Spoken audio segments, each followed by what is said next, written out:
Hello, hello, hello. Welcome to Royal Sussex Live. Welcome, one and all. Let's see.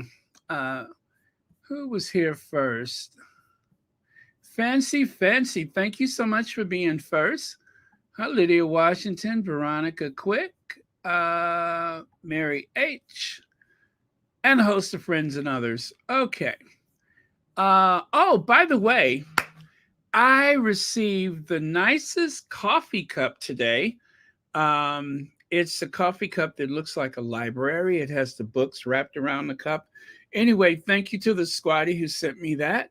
And also, I got some brushes for the, times when I feel like cleaning and scrubbing in the cracks and crevices and stuff like that. But it's a collection of brushes where you can really get into those tight spaces. So I'm excited about that because sometimes I use the old toothbrush and it just doesn't have the kind of bristles that I need. These are longer, and anyway, so I'm excited about that. Doesn't take much to make me happy.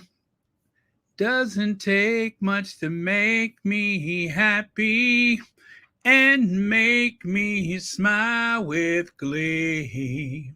Never ever will I feel discouraged. And I never knew what she said after that. Going in and out of changes. Anyway, that's enough of the emotions. Um, okay, I'll take my face out of here. There we go. Princess Meghan makes a cameo appearance in ClevrBlend video. Spare update. Royal family exposed for poverty, safari, tourism, and some other stuff like Spare. Where did Spare go? Oh, yeah, there's a Spare update right there. So, anyway, let's get on with it, shall we? And as usual, I found the most attractive photos of the Prince and Princess of Wales. The most attractive, where they look like they're so young and playful and I always do because out of respect for their position in the royal family, isn't it just like me to make sure they get exactly what they got coming? You can count on it.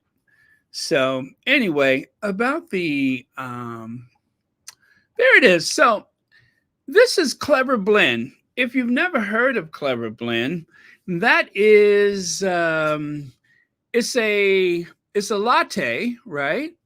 And I believe that they make it with oat milk. With oat milk. Anyway, I ordered the whole set. I guess I'm due to order another one, right? Because that was a while ago. So I really ought to. My favorite is the golden blend, which is what you see right there. But they're all delicious. And it's just something about the frothy, good taste of it. Makes you feel so warm, and they have a green tea. They have what is it, mocha? And I think there's a chai. So anyway, I need to go on their website because I haven't been on there for a while. So that is where they distribute the ClevrBlend right there. You can see Meghan is hanging out with the founder. And right here, this just dropped from out of nowhere. So if you notice the video right here, notice in the background, you can see someone that looks like a college student back there with the long dark hair, right? Looks like somebody in college. Well, it's not a college student. That is the Duchess of Sussex. And behind the lady there, you can see there's someone with some glasses on the right side working feverishly to try to get those blend orders in. That is also the Duchess of Sussex. Didn't catch on right away, but eventually I got there.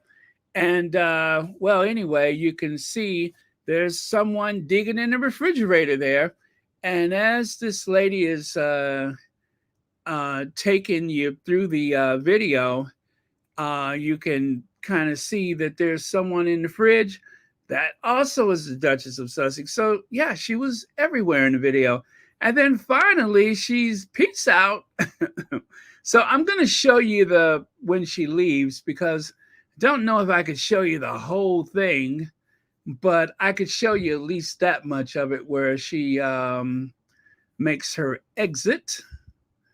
And let me see. Let me see. Huh.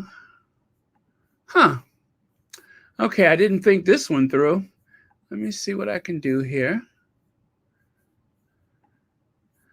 Or as they say in the UK, think it through, love. Think it through. Yeah. Is that it? Yeah, there we go. I think that's the one. Let me try this one. Resilient fulfillment team that have helped make 2023 such a big success. Yeah, so I think after everything, Meghan found it difficult to stay Incredible, in character. resilient fulfillment team that have helped make 2023 such a big success. But I tell you what, let me check out something. Let me do some reconnaissance work. And you know what? No, I better not. I better not. You know, I'm very good for waiting to see if somebody else get in trouble first. So I better not. And like you, I know you all have probably seen it by now, but how much fun is that Meghan just kind of pops up out of nowhere doing a cameo appearance and finding it rather difficult to stay in character. There you go. I mean, that is some serious acting right there.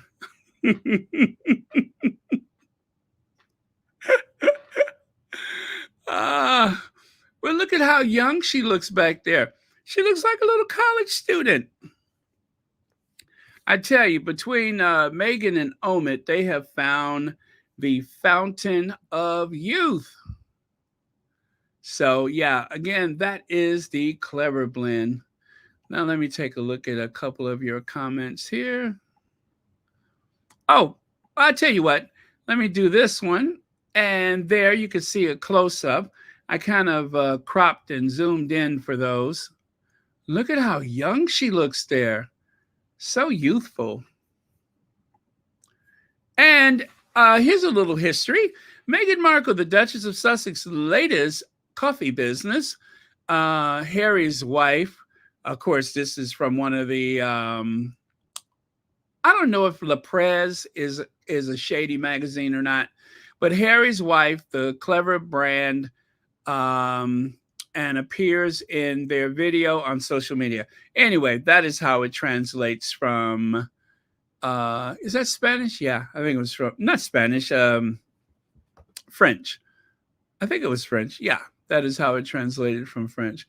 So Meghan Markle, the coffee latest business of Duchess of Sussex, Harry's wife promotes the brand Clever and appears in a video on social media February 28th, 2023.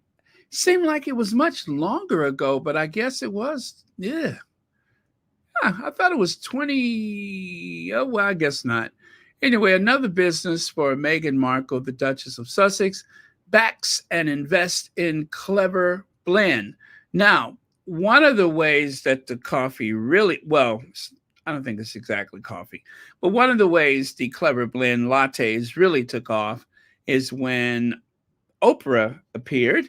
Oprah actually had some set up in her kitchen and she made a little video. She dropped a video talking about the ClevrBlend, and that brought a lot of attention to it. So you had those two big things happen. You had Meghan's discussion with the founder. And of course, as you know, the Duchess of Sussex is all about women's empowerment. So this was like a perfect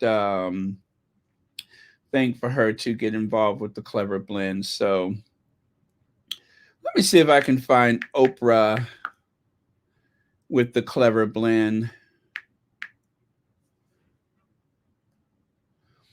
Isn't that something? I'm trying to. All I put was CLE. It says Oprah Clementine, Oprah Cleavage, Oprah Clement, Oprah's bank account. No, I'm looking for ClevrBlend. Let me finish spelling this out. What the heck have people been searching for? Cleavage. I'm not interested in Oprah's cleavage. Clever blend. Oh, there it is. So hopefully I can let you hear a little sound bite of Oprah talking about the ClevrBlend.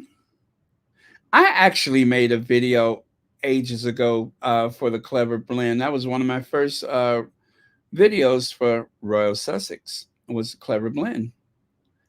Um, hmm.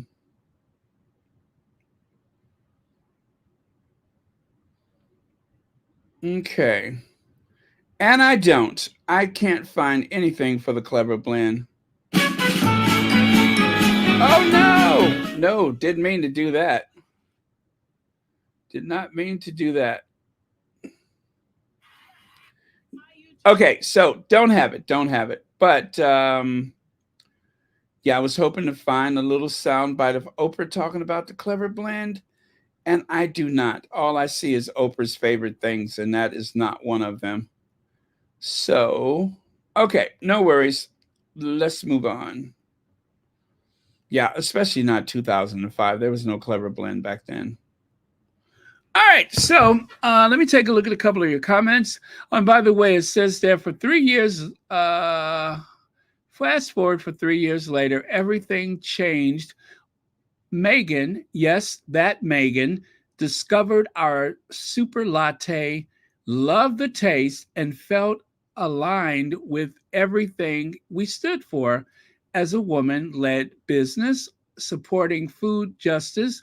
She became our first investor and biggest advocate. So you can see right there where it says fast forward. So I guess they were around for like 3 years before Meghan got involved, and that really put ClevrBlend on the map. Seeing Meghan so happy makes me happy. Yes, indeed. I agree. Thank you, Bunny Rose. Hyvia speaks royally.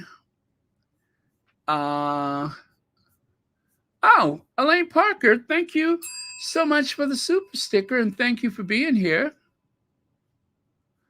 Nubian Queen, thank you. Thank you. Thanks for being here. Oh, it's Italian. Thank you. Really? That's Italian? Oh, yeah. Ottimo. Yeah. Ottimo, business della Duchessa di Sussex. Attention, everybody! A pickpocket!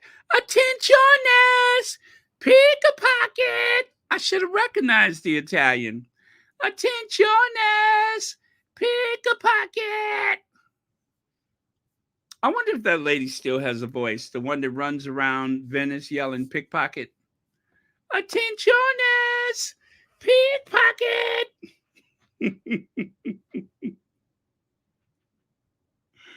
Oh, man. I wonder if she still has a voice. Let's see. Let's see if she still has a voice. Attenzione borseggiatrici! Attenzione borseggiatrici! Attenzione pickpocket! Attenzione borseggiatrici!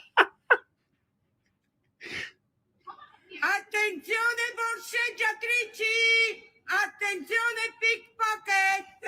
Attenzione pickpocket! Attenzione borseggiatrici! Attenzione pickpocket! Attenzione borseggiatrici! Pickpocket! Attenzione! Okay, it appears that she still has a voice. You ought to see the way those people scatter like flies. Oh my gosh, I love her. Attentioners! Pickpockets! Woo!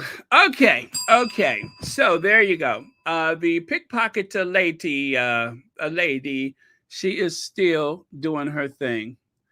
Okay, so if you are interested in Megan's fashions from the Resilient fulfillment team that have helped make 2023 such a big success. yes, if you are interested in those fashions, check it out. You have Celine, a Triomphe square sunglasses in black. You have Mango has more affordable dupe. You also, oh, I forgot the shoes. Oh well. And then there's Valerie jeans in Luca Black by Laline. Okay. Ligny. Okay, whatever. But yeah, so you have that. And then let's not forget the slim fit mixed media cardigan by Montclair, which, if you take a look at there it is. She's actually wearing it when she was looking in the refrigerator. So that is where that comes from. So that is the outfit minus the shoes, but we've seen those shoes before. I just can't remember which ones they are, but that is the outfit plus the Montclair. Okay. And hey, Church Nelly, Joan Garcia, Sherry Ware. Now, some more good news. As you know, the the heretic couple known as the Waleses, they have been on this big charm offensive, while the Sussexes have been quietly chugging along, doing what they do best, and that is humanitarian work. So, one of the local television stations in Boston, is it? Yeah, that's in Boston. Um, yeah, it's Lynn, Mass. Okay, so I guess it's Lynn, Massachusetts. A local program helping Afghan immigrants and refugees is receiving some national attention after it was recognized by Prince Harry and Meghan Markle's Archewell Foundation. The Afghan Women's Workshop is based in Lynn. With its recognition came thousands of dollars in grant money. You hear that? After the Sussexes recognized it, it received thousands of dollars in grant money. The Afghan Women's Workshop is based in Lynn. With this recognition, oh, I did that already. Oh, yeah. With this recognition came thousands of dollars in grant money. It just fits exactly smoothly in what we were doing, said Natasha Sokin of the New American Association of Massachusetts. The Afghan Women's Workshop was created by the Office of Refugees and Immigrants and the New American Association of Massachusetts. You know, that's cool that the Sussexes have been throwing their influence behind it, and not only whatever contribution they are able to make, it brought so much attention that other people are making contributions. That's very good. Both organizations, and it's very different from that other side of their family. Both organizations help families resettle after the Taliban took over Afghanistan in 2021. Through their work, the New American Association helped men find jobs, and they found that women often felt left behind.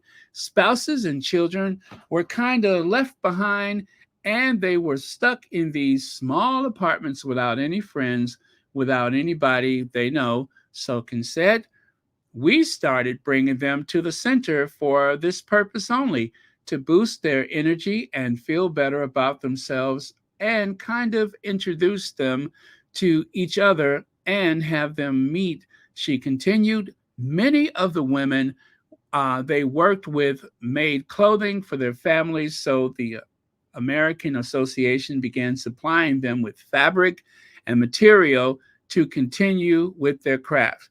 Soon the program saw the opportunity. The clothing provided for these women began selling the clothes at markets and craft shows. It is a very foreign thing for most of them, as gender roles were accepted differently in this culture, Sulkin said, but they were basically, at the time, trusting us to open to whatever we were offering them. Over the last year, the group made more than $50,000. It received its grants from the Archewell Foundation in June of this year. Isn't that something? They made the donation in June, and I think I only just heard about it for the first time, what, a week or so ago?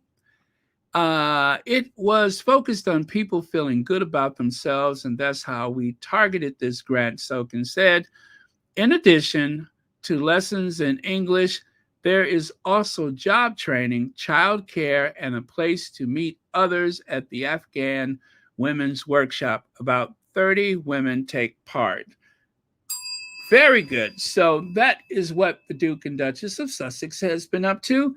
And I could imagine for Prince Harry, who spent time in Afghanistan, his 2 tours of duty as a soldier, this is probably something that he feels very, very good about. So that is cool.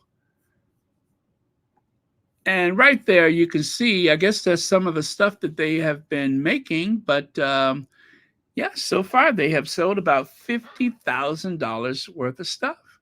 That is so cool to have a skill like that and then to be able to make use of it. So, and then there is Spare by Prince Harry. His words and his words alone. So Spare is doing incredibly well. Take a look. Prince Harry's autobiography, Spare, pardon me, Bantam Books, I believe it is the best-selling book on Amazon this year. The online retailer ranked the top 20 print and ebook titles sold and pre-ordered throughout the year. It's been a year of explosive revelations for our biggest names in popular culture, and their books seem to have struck a winning chord with many readers. Spare sold a record 1.4 million copies across the UK, US, and Canada on its first day of publication on January 10th, and more than 3.2 million after just 1 week. Crucially, though, Spare only ranks 6th on Amazon's most read list. The difference between the two is most sold ranks books according to the number of copies sold and pre-ordered. Let me see, in print and ebook, while most read ranks titles by the average number of daily Kindle readers and Audible listeners. Spare was also the most traded in book of 2023. However, We Buy Books accepted the memoir 459 times, more than once a day for the whole year from hopeful sellers. So even the trade-in seems to beat everything else. So, and of course, if you all remember, the tabloids tried to get shady and said Spare was the most left behind book by people on vacation. Well, how about the fact that people started the book and finished it on vacation? The idea that someone actually purchased the book and took it with them, whether it was at an airport or whether it was before they left home, it doesn't matter. There were many copies of the book in circulation. And of course, we gave away a bunch of them here on Royal Sussex, thanks to Lydia, and who else participated in that? But you all gave away books, gifted books and such. So that was a good thing. Spare has been outstanding. And just like with the docuseries, it helps to get the Sussex's side of the story out there. And that is worth everything. So I'm glad for that. As a matter of fact, it's enough to make you want to get attention, right? Attenzione, pickpocket!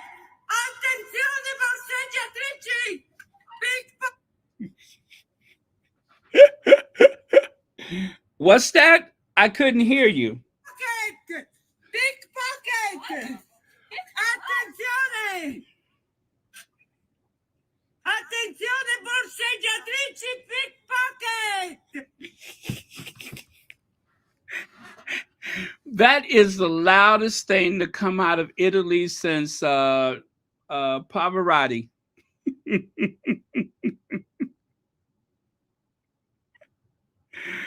uh, that is the loudest thing to come out of there since let me see, what's his name?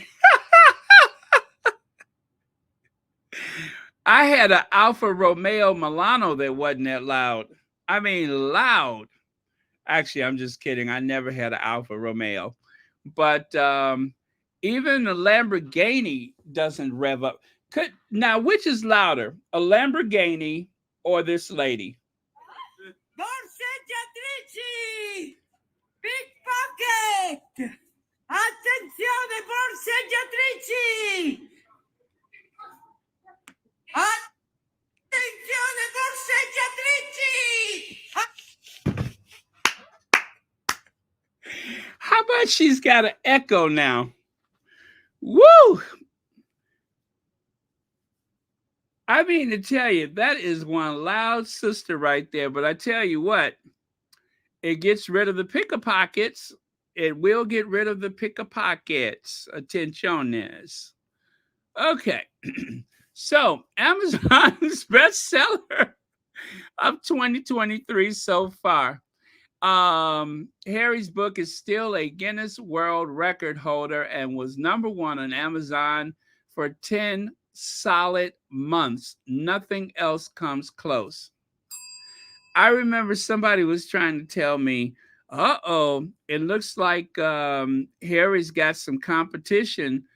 And of course, they were talking about Britney Spears. Well, nothing to take away from Britney Spears, but her book is not Spare. And Spare certainly is not whatever her book is, The Woman in Me or whatever. Spare had all the ingredients necessary. Attentiones! A Helen Cole, a super sticker!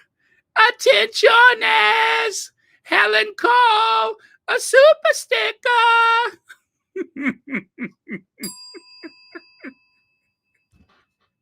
Attentiones! Helen Cole, a super sticker!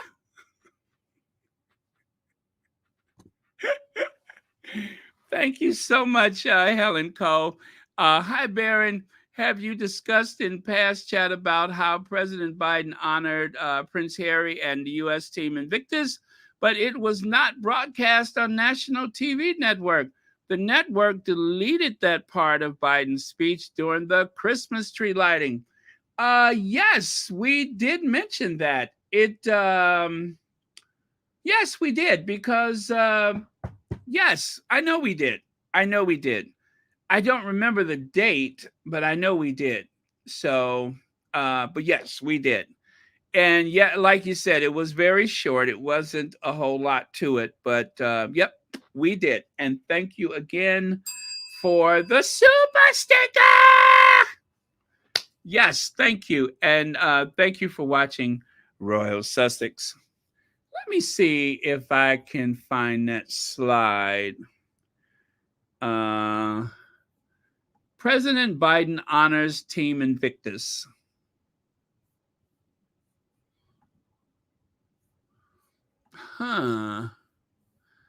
Yes, that was, nope, not that one. I would even still have the slide if I could figure out what day it was.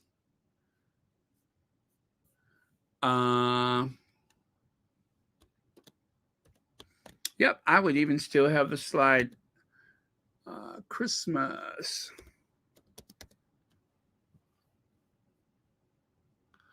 November 30th, it says. November 30th. Okay, let me see if I still have that one. And by the way, MR, thank you so much for the Cash App. Okay. So I go back here, go to November 30th. If it's not November 30th, then it's got to be December 1st. Attentiones, pickpockets.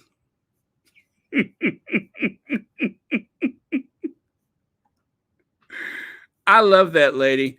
I would build a shrine to her if I had time.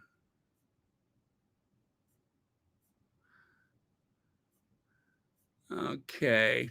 Oh my goodness, I really laid into the I mean, not what am I saying? I really laid into the Cambridges that day. That much I see. Yes, yes, yes, yes. I see it because that was a day when I showed the portrait of Jill Biden. What am I saying? Not Jill Biden. Rosalind Carter. Oh Lord, I'm gonna get in trouble. Yes, I see the slide. I see the slide. So yes, we did discuss it, but thank you so much for asking. I better stop doing that before I lose my voice. Then where will we be? Lucky, I suppose. Okay. Huh. And here we go. Here we go. But yes, just for the benefit of those you who may have missed that, because yeah, it was not a whole lot of coverage for it. It really was not. But just the same, I do have it here. There's a slide right there. So yeah, that is Team Invictus, and there is the president and the first lady. And that is in the East Room of the White House, which is the largest room at the White House. Also, I think that's where they have the state dinners. But, and the president gave his remarks that day.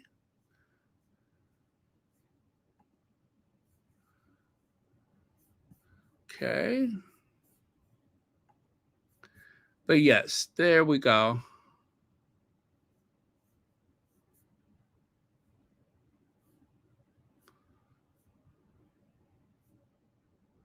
Yeah, I think they did they did the Christmas tree that day. They did. Here we go. Now, if you know what? I'm looking at the first couple. It's on Instagram, first couple. These are photos I have not seen before. Yeah. Yeah, there's an Instagram called First Couple, and you can see at least some photos of Biden interacting with the team members. So, yes. But I agree, there was not enough coverage of that. Okay. Let me see. Let me get back here. And God, I need to turn the heat down. TMCD. Hello, Baron moderators and Royal Sussex squaddies in the house. I'm just joining, laughing my head off, listening to Baron. Really? Did I say something funny?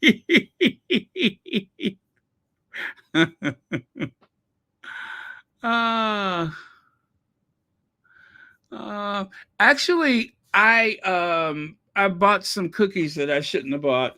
I bought some of those hazelnut sandwich cookies from Trader Joe's, and I am a bit wired on those right now. And I've been sipping some coffee, so yeah, I'm about high as a Georgia pine right now.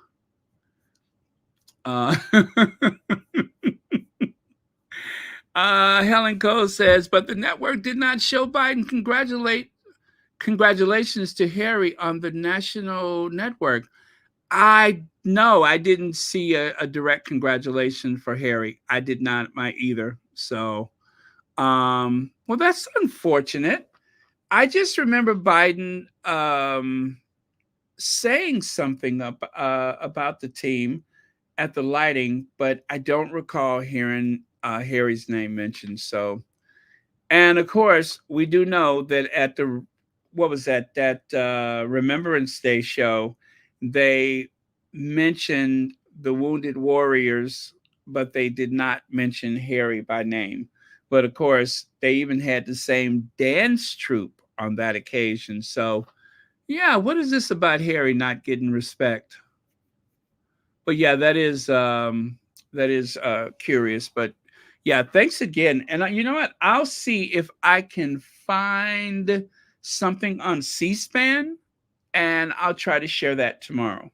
Because if it's on C-SPAN, then it should be fair use for it. So I'll see if I can find that. And you know what?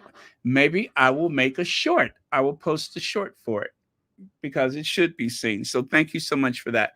I'll see if I can find it and I will post a short. Thank you again. Look at this. I really laid into them that day.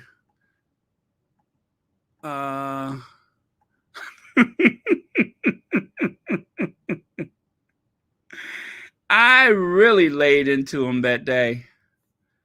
It's on the community tab. Yeah, if you go to the community tab, it may have been. I posted it this week, so it couldn't be no more than 3 of them back. But I'll post it again here. Yeah, as a matter of fact, I posted a video this morning, and then the thing before that is the post office box. But yeah, I'll grab it right now. Not a problem. Okay.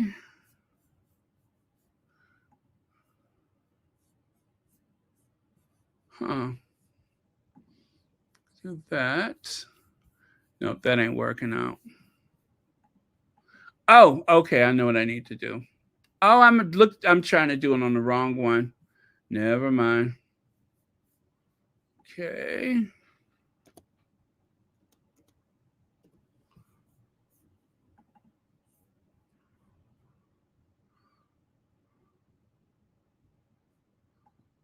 There you go. Thank you, Black Queen. And I'll move that out the way. And that's it. That is the business address. Again, I do not live there, so don't come there looking all weird and everything. I do not live there. My items are forwarded to me, but I do not live there. So show up if you want to, especially if you're feeling kind of randy and looking for some action. I'm sorry, I cannot help you.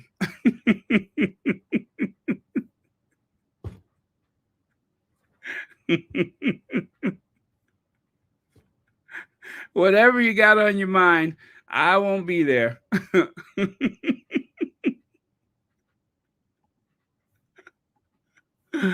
ah, ah.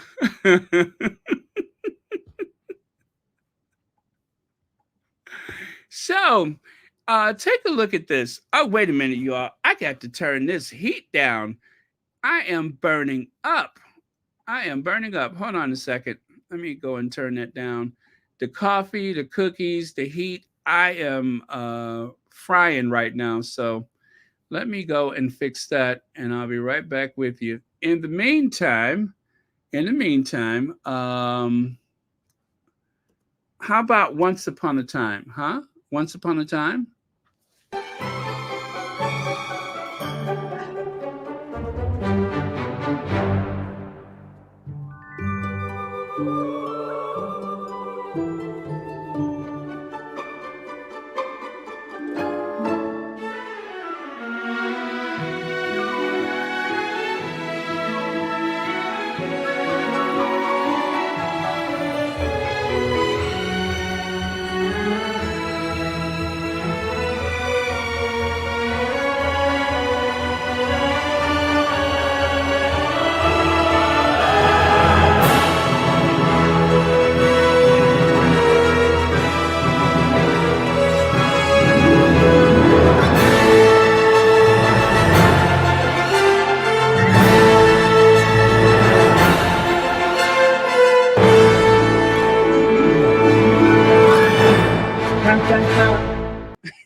I love that. I just love that. Okay, so take a look. Is there anything about these photos that are rather oddly identical? And look at Edwina with those Joan Crawford shoulders again. I have told Edwina time and time again, those Joan Crawford shoulders are just a little bit theatrical. They are just a little bit too theatrical. Um, well, on the left side, that is the Sussex Christmas card. And here on the right side, that is reported to be the Duke and Duchess of Edinburgh. That is supposed to be their Christmas card.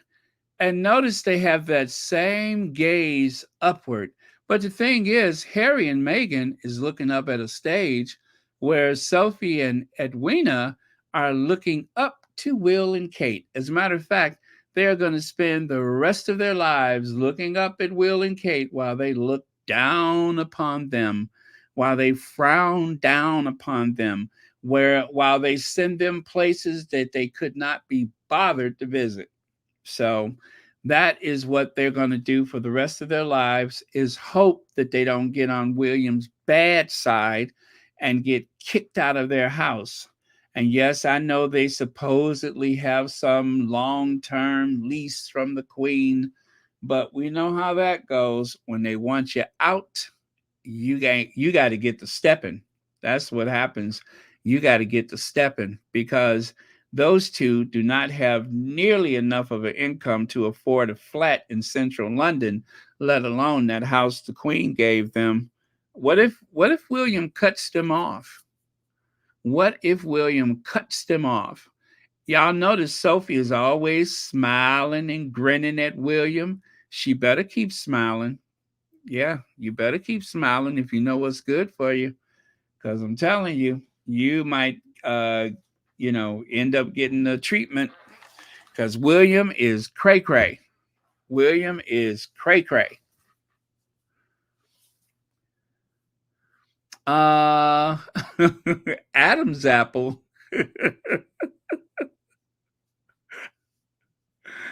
uh, Let me see.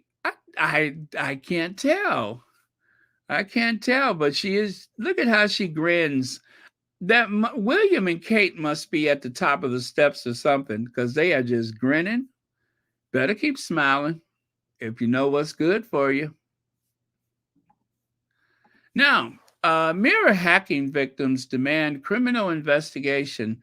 So, as a result of what happened in court, their legal team have been told the BBC that they could attempt a private prosecution themselves if necessary. I wonder how that works. The High Court last week found evidence of widespread and habitual use of phone hacking at the Mirror newspaper. The Met Police said it would consider the judgment, but there was no current investigation. Dr. Evan Harris, an advisor to the group of lawyers representing Prince Harry and more than 80 other claimants, said they had faith that the Met Police and Crown Prosecution Service would finally carry out their duties properly, thoroughly, and transparently. Claimants include Prince Harry's ex-girlfriend, Chelsea Davy, actor Kate Winslet, and Ricky Tomlinson, football player Ian Wright, and singer Cheryl Tweedy, and Sarah Harding, who died while making her claim. So this may just be the start of things. One can't really tell, but I hope so, because there's enough pressure from the public, then anything could happen, and I hope so. So everybody keep retweeting and keep sharing and talking about it to make sure that the pressure doesn't wane. And right here, here's a good example. Stephen Kelly, whoever he is, he's got a blue check mark though. Amazed, only one UK newspaper headline the Prince Harry phone hacking case. It was a landmark case Harry brought against the Mirror Group for relentlessly hacking his phone, and he won the case. Guardian was the only UK newspaper to run a front page story. UK press bias and prejudice. What do you think? I think there's a lot of UK bias and prejudice. That's what I think. That's what I think. I think that there is a collection of protection racketeers. You know, they're running it like some kind of criminal enterprise, and it has been criminal behavior. And if there was only someone who could possibly call them out, someone who had a loud enough voice to identify the criminals and out them. Is there anyone out there like that? I ask you, is there anyone out there who is able to call these people out? Attenzione borseggiatrici! Attenzione pickpocket! Attenzione borseggiatrici! Pickpocket! Okay, I think I found someone.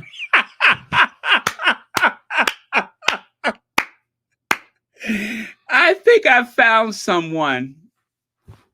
You know what?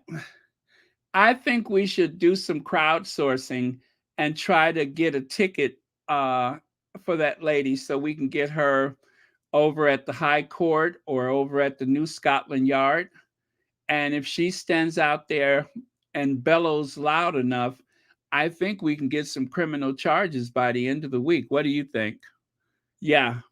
If there's anybody who has the lungs, who has the energy and the capacity, I think it's the Attentionist lady, right? Pickpocket! Yeah, I think she can do it. Attentionist! I found a hacker! Attentionist! Found the hackers!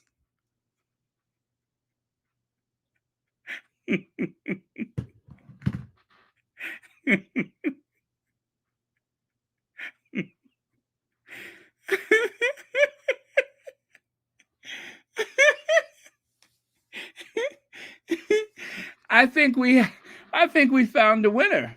There's only one person who has the capability, the stamina, the lung power, the decibel level in order to reach the unsuspecting public, and that, of course, is the pickpocket lady. Attenzione! Attenzione borseggiatrici pickpocket!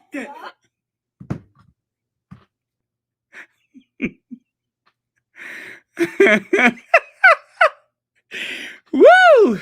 Okay. Whew. All right. Now that's enough of that.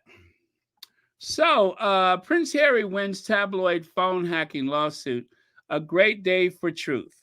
Now, the UK judge agreed that several Mirror Group newspaper engaged in, several Mirror Group newspapers engaged in unlawful information gathering while covering the royal during the 2000s, right? So I'm going to play this one for you again.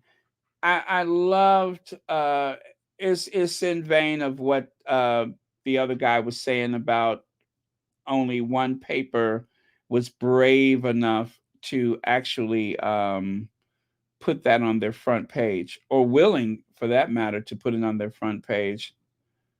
So let me find her.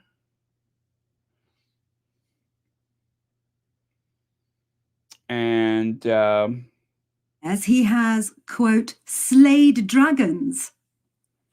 Piers Morgan, former Daily Mirror editor, called Harry greedy and a hypocrite. In my humble opinion, as a journalist who's worked for many, many years, I would say that Harry's win yesterday should be on the front page of every single newspaper in this country. But lo and behold, it isn't. The headlines should read, Princely Victory, Harry wins war against tabloid phone hackers.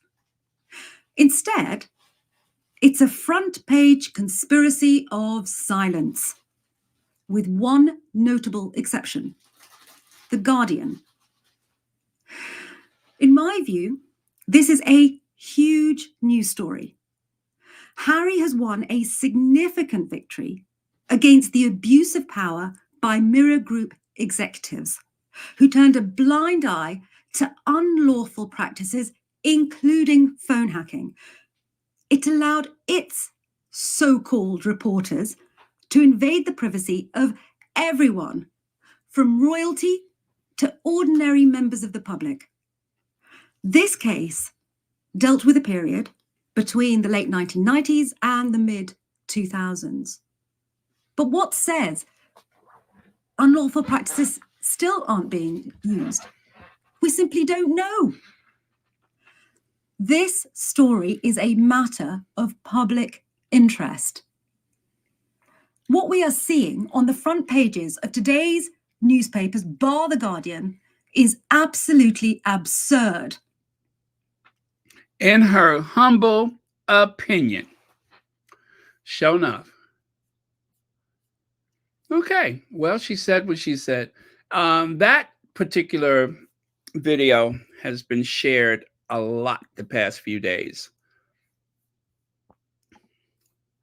Joan Garcia says, it's obvious that those rags are angry with Harry for exposing them. Yeah, and not just angry. They're trying to avoid whipping up any public sentiment that may make life difficult for them, because as long as they can keep the public amused and distracted with other stuff, they don't have to worry about a big public outcry for criminal charges and such. So out of sight, out of mind. And that's the whole goal they have, is to make sure that nobody's talking about it, and hopefully it'll die down. But I don't think that's going to happen. I think something changed this time. At least I hope so. You can never tell. Like right here, The Conversation. I've never heard of this. I guess it's an online publication or online news or whatever. Never heard of it before, but it's a lot of these independents that have been carrying the story. And I guess that's the best that we can hope for, is that a lot of these little independents will carry the story and hopefully keep the story alive and not let them get away with it. So it says a pivotal court judgment has found evidence that habitual phone hacking went on at Mirror Group newspaper for years. The High Court judgment from Justice Fancourt, Mr. Justice Fancourt, I should say, no doubt there is compelling evidence that the editors of each newspaper knew very well that phone hacking was being used extensively and habitually, and that they were happy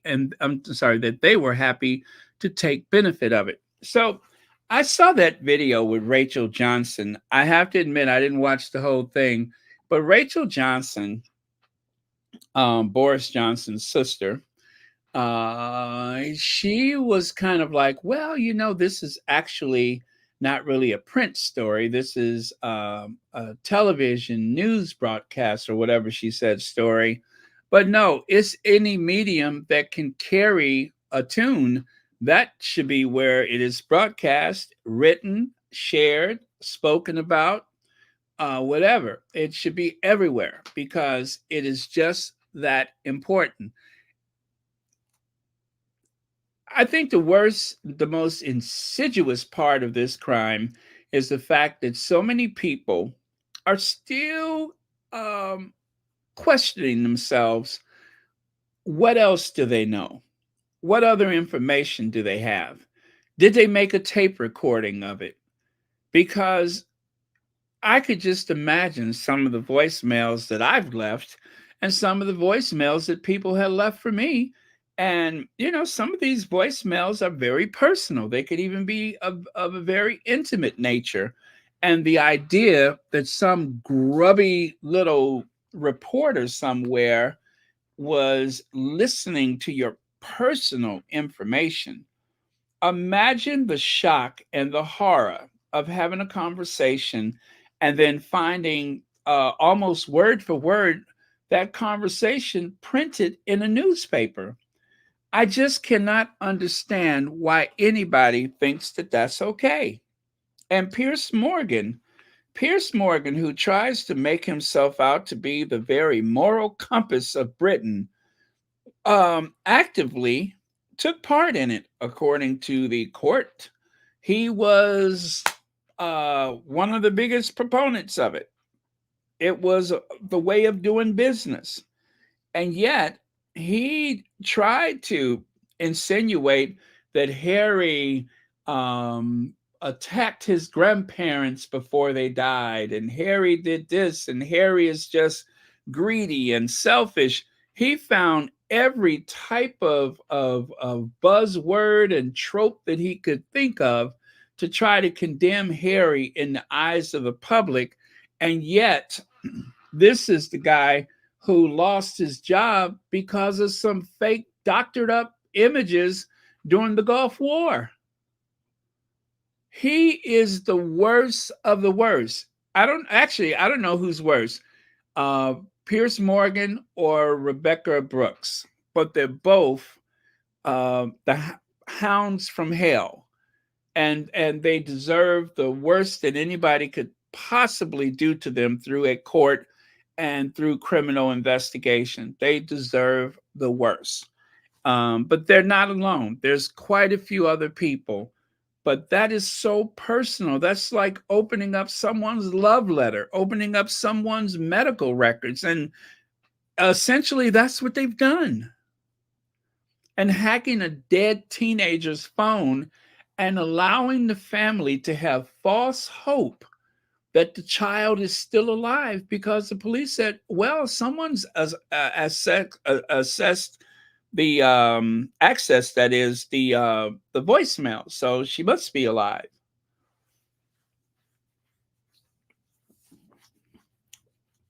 Horrible, absolutely horrible.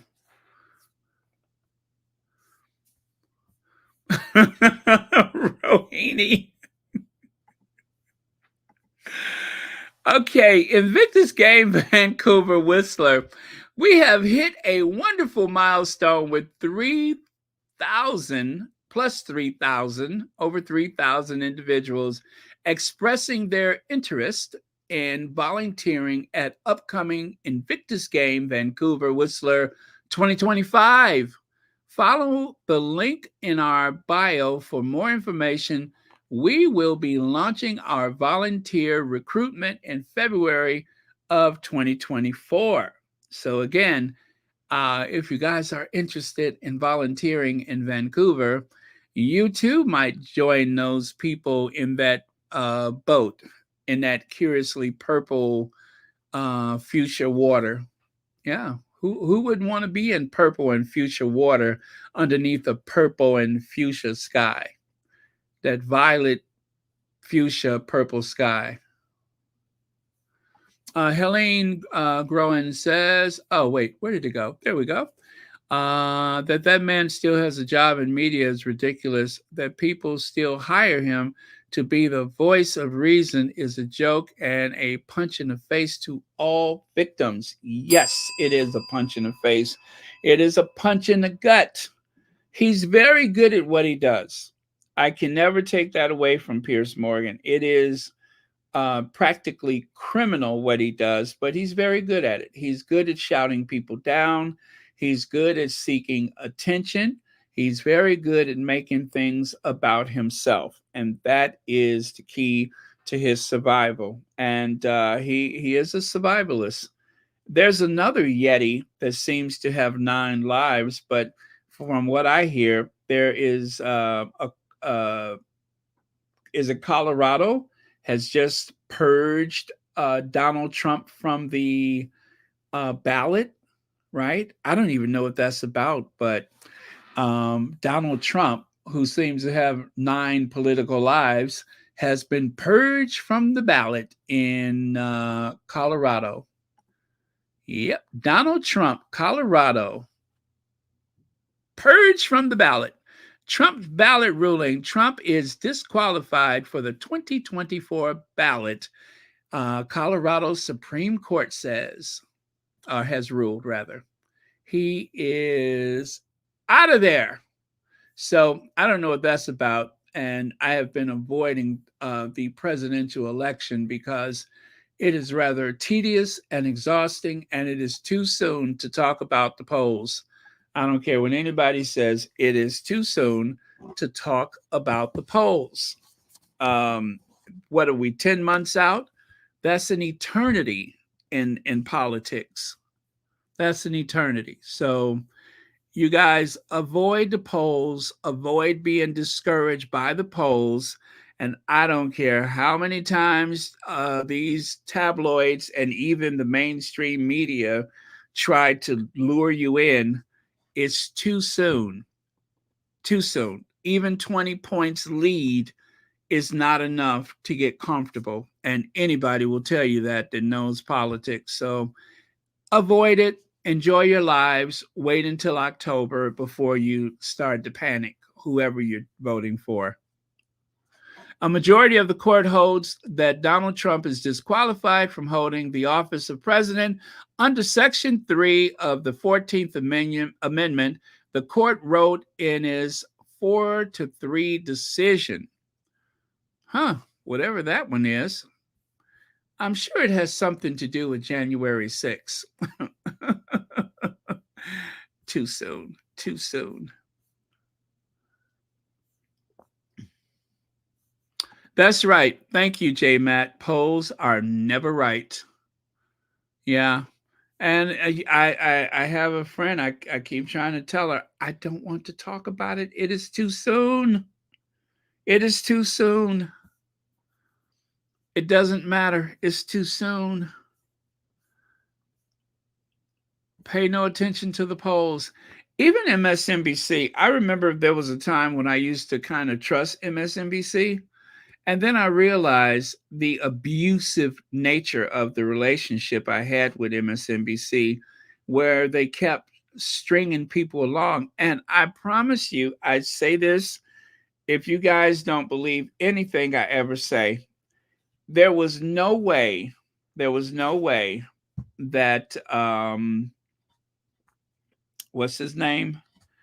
There was no way Bernie Sanders was even close to winning that election because Hillary Clinton was never behind.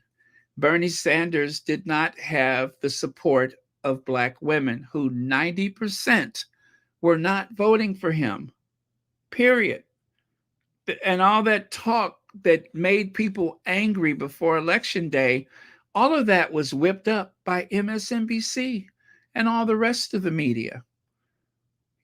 And it all sounded so logical. And just to keep the ratings and to keep you engaged, they kept saying that if this happens and that happens, if you don't have the numbers, you don't have the numbers. And out of all the voting blocks, if you are not carrying the Black woman's vote and you are running as a Democrat, forget it. Listen to the words that are coming out of my mouth. If you do not carry the Black woman's vote as a Democrat, you are toast. You could lose the state of California, and maybe you would have a better chance than getting in there without having that Black woman's vote. And that is just a fact. And whatever you think somebody did or what somebody had taken away and does not matter. The Black woman's vote. Always pay attention to that for a Democrat. Do not get lured into all of these false hopes that somebody has a chance. Not without the Black woman's vote. That is just the truth.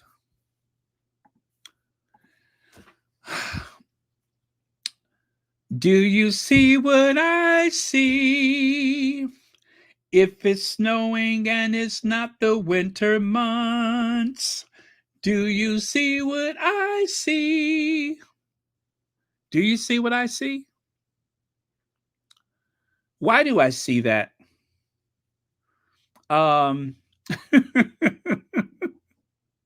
I mean, when you see something like that, it makes you want to check for a pulse, doesn't it?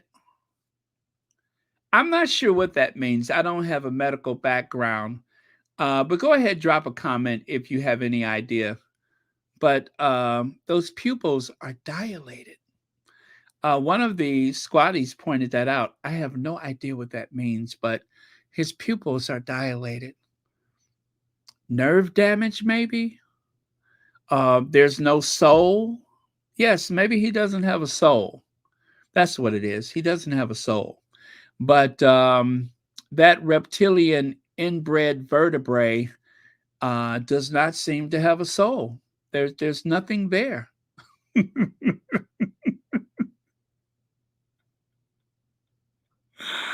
uh, maybe maybe there was some type of extraterrestrial creature that stowed his consciousness. Maybe there was something that had gotten into him, something that has control of his mind, and now he's just like this spineless zombie. But what entity here on this earth would have the power to do something like that?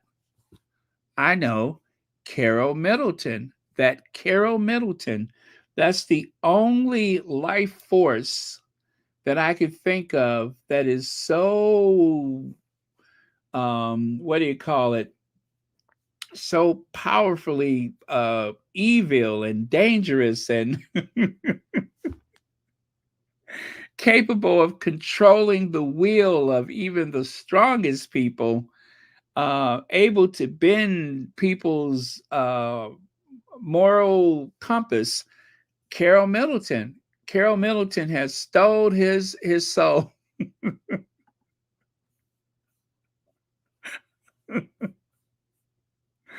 I mean, anybody who can make the world believe that that this is like a genius is capable of anything.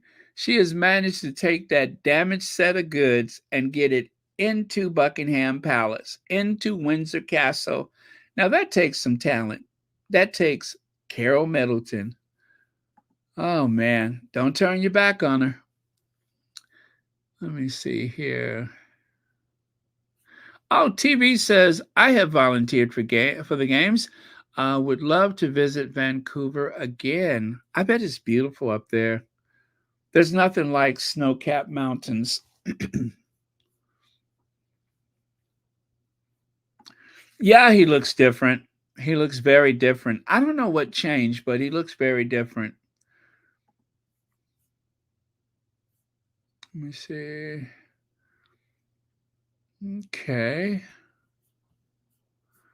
Dilated pupils. I'm nervous.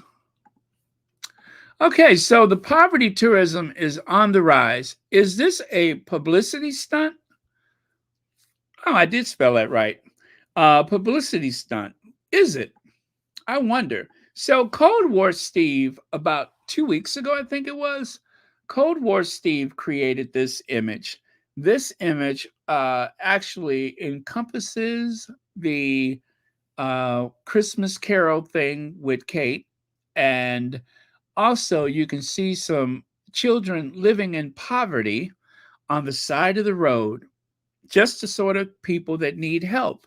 And as you can see, it appears as though Cold War Steve, using his artistic touch, is trying to demonstrate how the haves and the have-nots never seem to make eye contact. Nobody is paying attention to the family on the side of the road, and the family walking down the road with all their wealth and privilege could care less. They're just going to go on television and make sure everybody knows that they are the future of the royal family, right? So there's a lot going on here. Now, of course, we don't talk about those kids. Those kids have nothing to do with anything. So one thing about the Sussex squad, we pray for those kids. We want those kids to be happy. We want them to have as normal a life as possible. And unfortunately, We, like everybody else, sit back and watch them being consumed by this institution, which wasn't healthy for anybody 100 years ago and certainly is not today. But that is not our call. That is none of our business. But we do have to point out the uh, poverty tourism. There are two Britons. There are the people that are struggling to make ends meet. There's a cost of living crisis. There's a housing crisis all over the Western industrialized world. There is a housing shortage. There's a few companies here in the United States, a few financial institutions that have bought up so much rental property. And right now, the federal government is trying to find a way to prevent them from increasing the price of housing to the point where not only is it difficult to buy a property, but it's going to be difficult to rent a property. So that's why interest rates are so high right now, is because that company has gone on a big, well, actually, there's three of them that have gone on a big spending spree, and they are making life difficult for everyone. So this is not just a problem for the British, but for the purposes of this conversation, the Waleses have gone on this charm offensive, and I feel as though it has had a detrimental effect on the Sussexes because they are trying to steal their mojo. They're trying to hijack their image. They're trying to portray themselves as being the real, what do you call it, humanitarians and philanthropists, which they are not. They are the Prince and Princess of Wales. They are doing a little sleight of hand. They show up, but they're not really giving anything to anybody. They are just trying to improve their public image. And I don't like it because I think they are using the example of the Sussexes. And of course, the Sussexes are not getting any praise for it. If anything, I've actually seen some of the derangers that are saying that the Sussexes don't do anything and accusing them of ripping off their own foundation. So there is benefits balcony, right? Everyone up there is benefiting from the public dole. Now, notice this is pre-Meghan, and there's Harry back there, who I believe was still in the military at the time. I want to say this may have been 2017 or maybe 2016. Now, Scottish writer Billy Kay tweeted, Wade, is that Wad? Wade, oh, that must be something Gaelic. Wade this no gi ye, the dry book. Another Twitter user said, how do they not realize how offensive and insensitive this is? Multimillionaires funded by the public visiting a food bank is obscene. It's obscene, rather. One person added, let me see, such a shock and surprise. A flipping camera crew were there. This country is so broken, the future king exploiting the poverty of peasants for a photo op. Now, if you remember this, let me give you the numbers that I heard. They were there for 55 minutes. There were 9 cameras, right?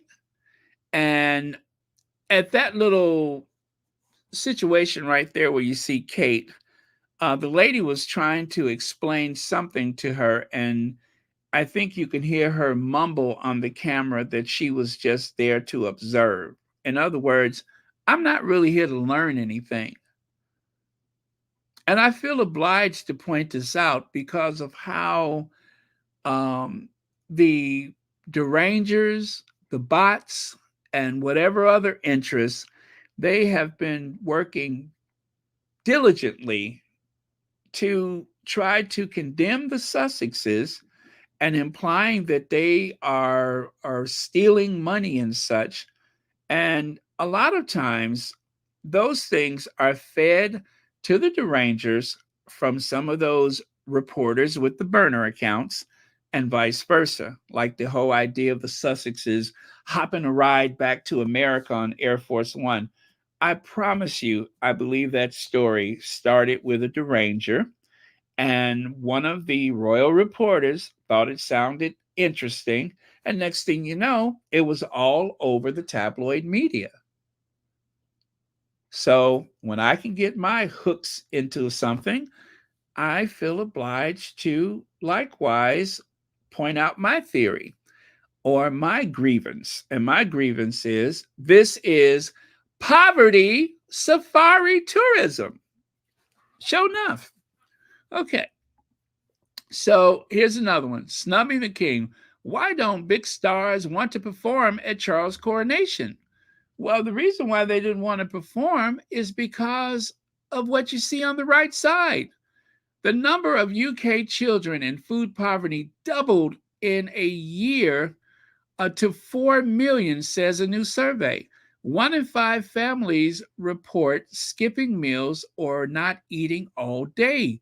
Grocery inflation is 17%. The royal family gets over $103 million a year in taxpayer money on top of the 20 billion in assets. Well, the truth is it's a 350 million taxpayer pounds are used to support that institution. That 100 million number is not accurate. According to Republic, that is not accurate. You'd have to up it to get the actual number because they never quote the actual cost of security, which is substantial. But the government won't report that because they say, what? It's a matter of security. We cannot do that. Also, just so you know, this, of course, is fictitious. I don't think this is Cold War Steve. At least I don't think so. But it's a reimagined Christmas for the future Princess of Wales and the Prince of Wales, allegedly. And I would say this is kind of like a portrait Norman Rockwell forgot to paint. I don't even want to think about how they get rid of the first Princess of Wales, but yeah. People like Diana and not Homilla and Tampon. Exactly. People love Diana, and they have worked so hard. One of the things that I hate is how hard they have worked to try to erase Diana's memory. Even on this last season 6 of The Crown, even the closing episode, the very last episode, they have William confront Charles about loving someone else instead of his mother, and that if he wouldn't have done that, she would still be there. And Charles said something to the effect of, that's not anybody's fault. The driver was drunk. And let me see, what else did he say? Oh, and he said that, she also played a game with the tabloid media. You know that. All of that was designed to reinforce that same narrative that continued throughout the entire last 2 seasons of The Crown. And that is, Diana brought that on herself. They said that over and over again in that script. They have said it over and over again. Diana brought this on herself. She was playing a game with the tabloids. And then if that wasn't enough, they even tried to make it seem as though it was the Fayeds that invited the tabloids. So they did a real hatchet job on Princess Diana. They really did as much as they could possibly do to assassinate her character, to reinvent her life that in a way that is not flattering to her, that is actually made up. I think that a great deal of that was in that script was a vehicle to reform Charles and Camilla's image, right? And then, of course, the last few episodes was also designed to give William the big up, as though he was this Travis monk who was royal the whole time, and they went and took him from the monastery and brought him back to Britain so that he can be this very pious and benevolent ruler. Baloney. Absolute heresy. That is not the William that we have seen for the past 10, 15 years. That is not the same William. That is a characterization that was made up to help him ascend to the throne, and that people would have confidence in him, and that they get away with it because people are going to look at the crown and they believe it. They believe what's in the crown. And all that fuss about how the crown was going to misrepresent Charles and misrepresent the Queen and such, it has been nothing but an ongoing love letter to the royal family. The only people that were condemned was Harry, let's see, Harry, Diana, and actually they gave what's her name a fair shake. I couldn't even say. Oh well, the Fayeds, of course. Yeah. So, and no mention of Andrew. Just nothing about Andrew. Andrew does not exist. Andrew does not exist. Even the old Andrew does not exist. I don't even think there was a characterization of Andrew. There was no Andrew. I don't recall seeing Andrew. Not at all. If it was an Andrew, it wasn't worth mentioning. Thank you, Legs.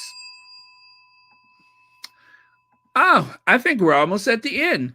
Do you guys know that it has been 36 years since one of my favorite movies ever premiered?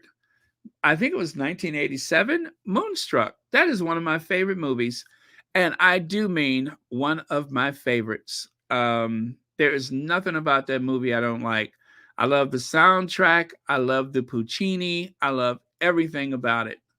As a matter of fact, because of Moonstruck, I have fallen in love with the music of Puccini.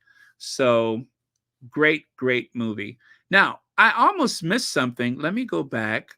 I had that video about the poverty tourism, and I know I shared it with the shorts, but I'll show you here, and then we'll wrap up with some last comments.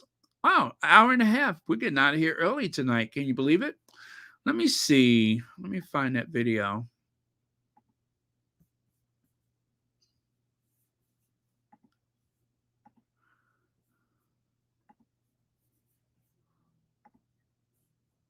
Do you mind to seeing the royal family are legitimising the horrendous conditions that people in the UK are being forced into as part of an awful PR campaign? So the royals have recently been visiting a baby bank as part of the many poverty safaris that they like to undergo. If you're wondering what the baby bank is, it's a charity that provides essentials to families in extreme need. We are a G7 country. Now, there is nothing wrong with doing charity work. The issue is when people do it to boost their own personal profile and polling and fail to acknowledge why they have to do said charity work in the first place. So basically what the royal family is doing. I mean, correct me if I'm wrong, we've yet to see a royal attend one of the 1,400 food banks that we've got in this country operated by the Trussell Trust and say that the reason we have so many is because of Tory economic and social policy over the last 13 years. And people will say, well, the royals can't be political, but they are. I mean, just excluding the reasons behind a monarchy for a moment, their existence in this context is to be be the friendly face of inequality and normalise these charities that exist because the Tories have created such dire living standards that people wouldn't survive without them. This is part of why we see the UK slipping back into Victorian levels of inequality, because poverty is being normalised and not eliminated. We don't need shameless PR stunts motivated by a desperate need to beat racism allegations. We need meaningful action and change. I mean, take homelessness for example. The UK Charity Crisis estimates it will cost 1.9 billion to completely eradicate poverty in this country. The royal family has an estimated net worth of 21 billion, which includes a vast property empire. Do you see what we're getting at here? But if you take one thing away from this, please remember that charity exists because the state has failed in its duty of care to its citizens. The reason that we have people suffering in our country the way they are is because political choices have been made to ensure that. Do you mind to seeing the royal family are legitimising the horrendous conditions that people in the UK are being forced into as part of an awful PR campaign? So the royals have recently been visiting a baby bank as part of the many poverty safaris that they like to undergo. If you're wondering what the baby bank is, it's a charity that provides essentials to families in extreme need. We are a G7 country. Now, there is nothing wrong with doing charity work. The issue is when people do it to boost their own personal profile and polling and fail to acknowledge why they have to do said charity work in the first place. So basically what the royal family is doing. I mean, correct me if I'm wrong, we've yet to see a royal attend one of the 1,400 food banks that we've got in this country operated by the Trussell Trust and say that the reason we have so many is because of Tory economic and social policy over the last 13 years. And people will say, well, the royals can't be political, but they are. I mean, just excluding the reasons behind a monarchy for a moment, their existence in this context is to be the friendly face of inequality and normalise these charities that exist because the Tories have created such dire living standards that people wouldn't survive without them. This is part of why we see the UK slipping back into Victorian levels of inequality, because poverty is being normalised and not eliminated. We don't need shameless PR stunts motivated by a desperate need to beat racism allegations. We need meaningful action and change. I mean, take homelessness for example. The UK Charity Crisis estimates it will cost 1.9 billion to completely eradicate poverty in this country. The royal family has an estimated net worth of 21 billion, which includes a vast property empire. Do you see what we're getting at here? But if you take one thing away from this, please remember that charity exists because the state has failed in its duty of care to its citizens. The reason that we have people suffering in our country the way they are is because political choices have been made to ensure that.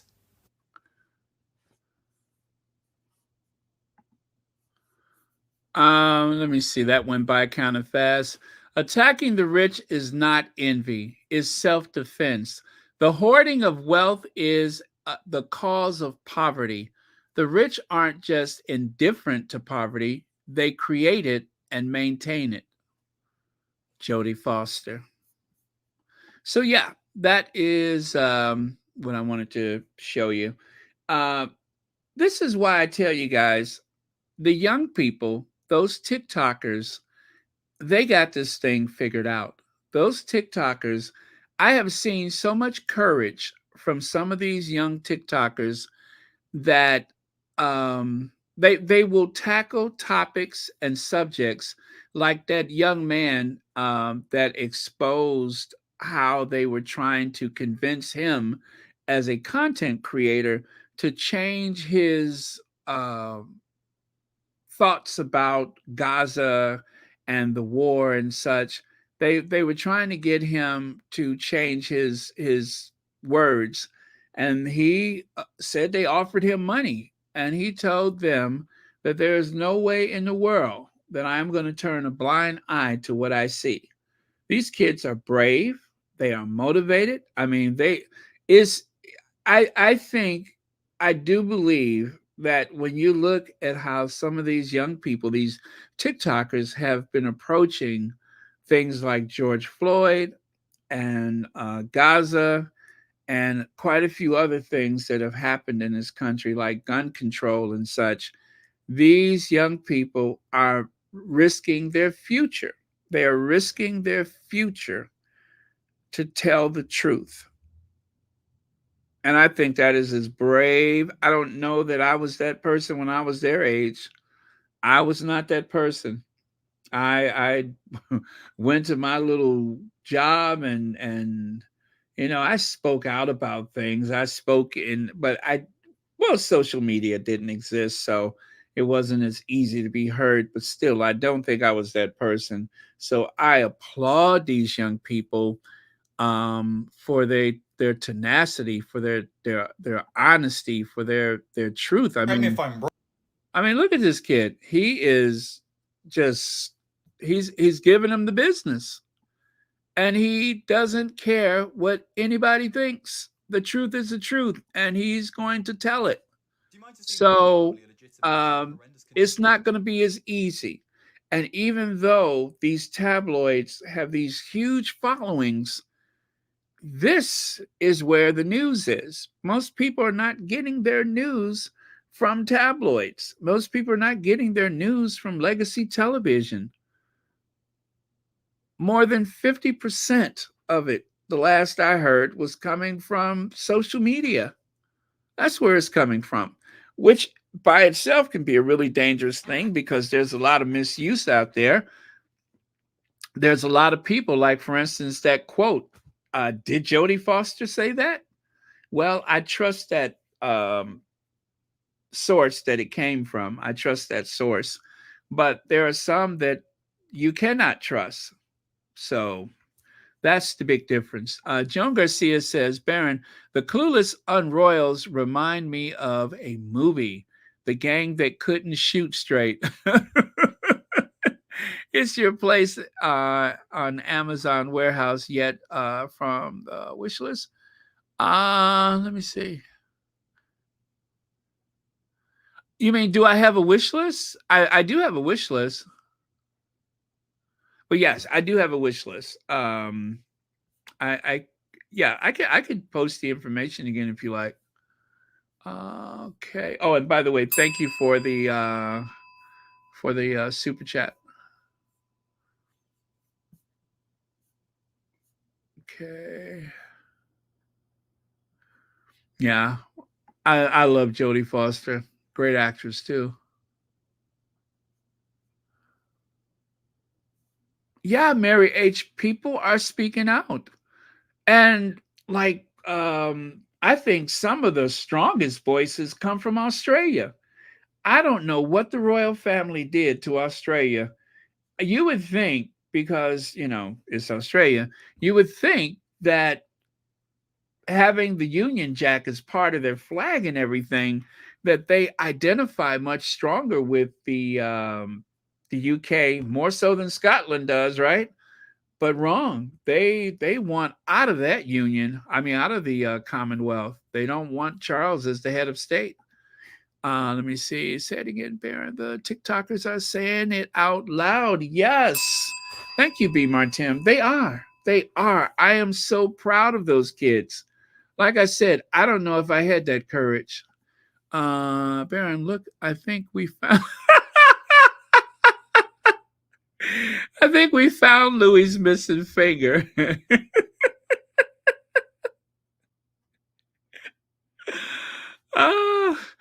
Okay, thank you for that. Thank you. Now, let me see. Do I go? Okay. Notice it's only Louis that seems to be off script.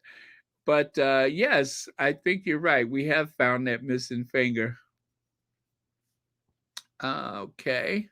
Well, thank you so much, everyone. We are done today. Thank you so much for watching Royal Sussex. I will see you all again tomorrow. And remember, oh, by the way, I got the nicest card today from Jerry White. She sent me a card. And let's see, I mentioned the library coffee cup. I have to show you guys a picture of it. And also, I got those brushes so I can clean those tight spaces where I am obsessed about cleaning. And I don't, the old toothbrush thing is not working. The bristles aren't long enough, but that is very cool. So glad to have the brushes. I am inspired to clean. Let's see what else. Yes, good night, VS. Thank you so much for being here.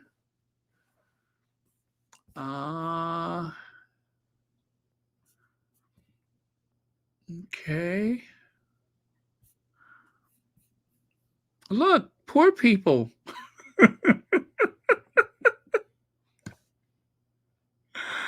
And of course, in response to someone pointing at poor people, what does Kate do? Smile.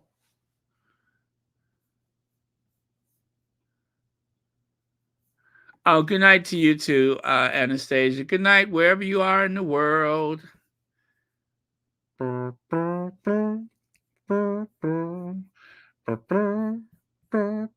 What the world needs now is love, sweet love is the only thing that there's just too little. What the world needs now is love, sweet love. Okay, so I just posted the link to the official Royal Sussex wish list, which I just realized does not have any rum cake on it. But I just posted the official Royal Sussex wish list at the top of the chat. Thank you all very much. Remember, no one is obliged to buy anything from that wish list, although it is fun because then I forget what was on the list, and then I get a package, and I'm just like, "Oh, what's this?" That's that coffee cup. So that's my reaction. All right. And we're good. You know, I feel sad about that guy losing his contract with Marvel. That is too bad. That is lost generational wealth. That is really too bad. I don't know the whole story, so I'm not even going to get into it, but I feel sad because it was a promising future. Um, it was a chance to really, the Marvel Universe, people retire with the Marvel Universe. And usually your first movie, you don't do so well, but after that, then you start, you know what I'm saying? Then you start making that money. So I am really sad about that. I hate to see any young person, you know, their lives ruined and stuff like that. That always makes me sad because there's so much hope for a future. And, you know, as as they say, a good job is not always so easy to come by. And something like that Marvel gig would have been amazing. But unfortunately, maybe this is a teachable moment or something like that, right? Who knows? I don't know the whole story, so I'm not even going to speculate, but I feel sad about it.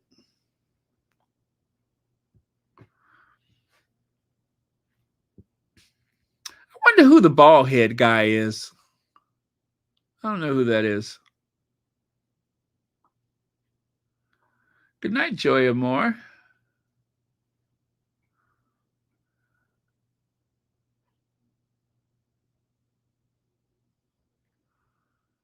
Let me see. There's still DC movies. Yeah.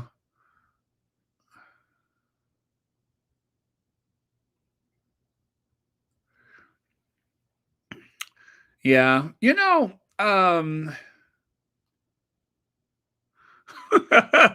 Okay, Black Queen. You stop reading my mind here. But I think sometimes when you have a lot of money and you don't have the right structure to your schedule and you sitting around, enjoying life like that, it's easy to get in trouble. I mean, what do you do all day when you're rich and you're taking limousines and stuff like that and traveling a lot? You really got to have some good structure in your life to survive that. And unfortunately, not everybody has that, right?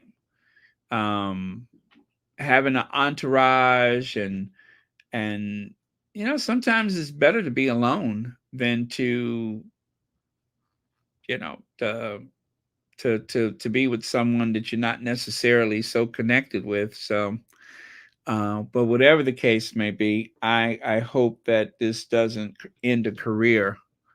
But yeah, it just seemed like they had a little bit too much time, and I don't know if there was alcohol or anything like that involved. I really don't know because I didn't keep up with it, but it just seems like something got out of hand and something went too far. And I cannot stop thinking about Marvel. You are not going to be a part of the Marvel universe. And, they did wait until the court case was done. And then they were just like, okay, we're ending our relationship with you. And I'm like, oh my God. If I was an actor and Marvel came calling, I would be like, okay, I need a bigger house. I need a bigger house. Let me get a bigger house, right? When Marvel called, that's when you buy your mama a house. You'd be like, Mama, go pick out a house. Marvel Movies is here.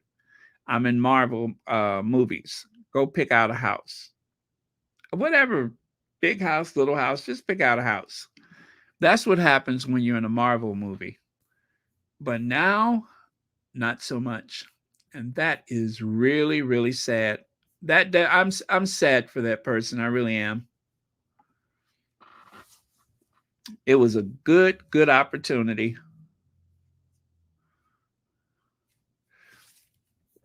Joan Garcia says, Baron, that's like the Empire actor Jesse Smollett in your city screwing up his whole life and the show.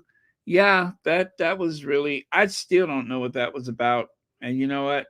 I don't think he knows what it was about. But that was weird. That was really really weird. It's unfortunate. That was weird. Again, I hate to see a young person throw their lives away like that. Um, Losing opportunity, losing wealth, and supposedly having it made. Like I said, that's a lot of financial security to lose. A lot of the work is just standing in front of a green screen. Who can't do that? And unfortunately, it's gone. It is gone. So, but I hope it's a cautionary lesson to the next person that comes along, is that you really, it's just like with the NBA players, the football players, you really got to uh, be your own parent. You really have to structure yourself and to make sure you got the right people around you, because if you don't, you could lose everything. All it takes is an accusation, some old crocodile tears and stuff. But you know what? When I was looking at the video, um, I was just like, it was so weird. I was just like, cue Benny Hill, all that running back and forth. Yeah,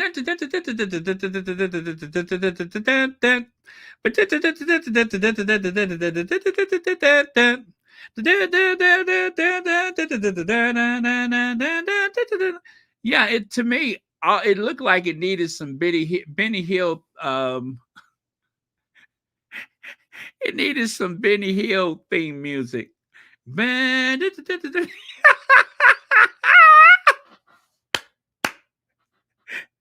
All that running back and forth. I couldn't understand what all that running back and forth was.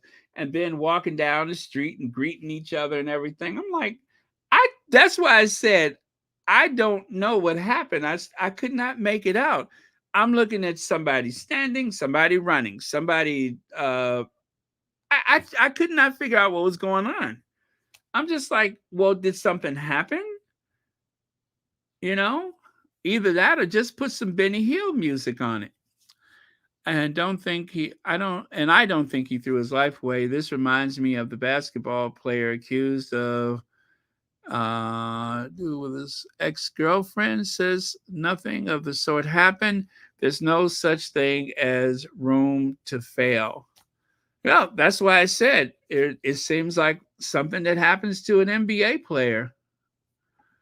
Let me see. She chased the man like 6 blocks.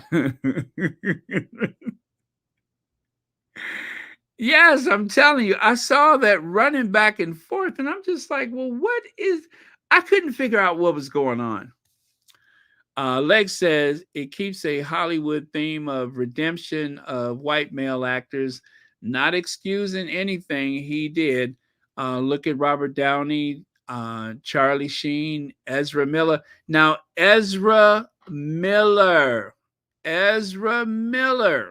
that one right there, I still don't know what was wrong with him, but I know that whatever he did was several times worse than what's his name with this most recent case, whatever his name is, that was so much worse. Ezra Miller, as far as I'm concerned, he seems to get chance after chance after chance after chance. Nothing sticks to him.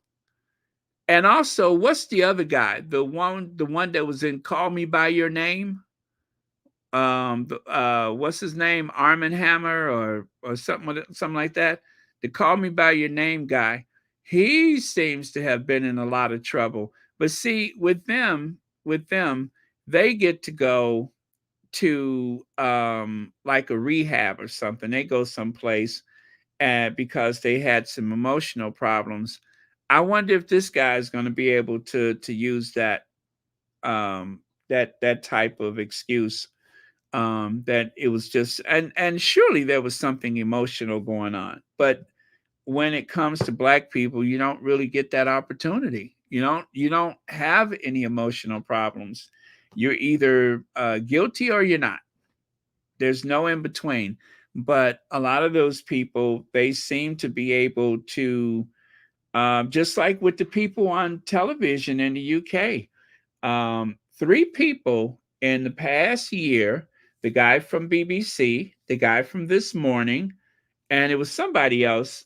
Oh gosh, I can't think of who else it was.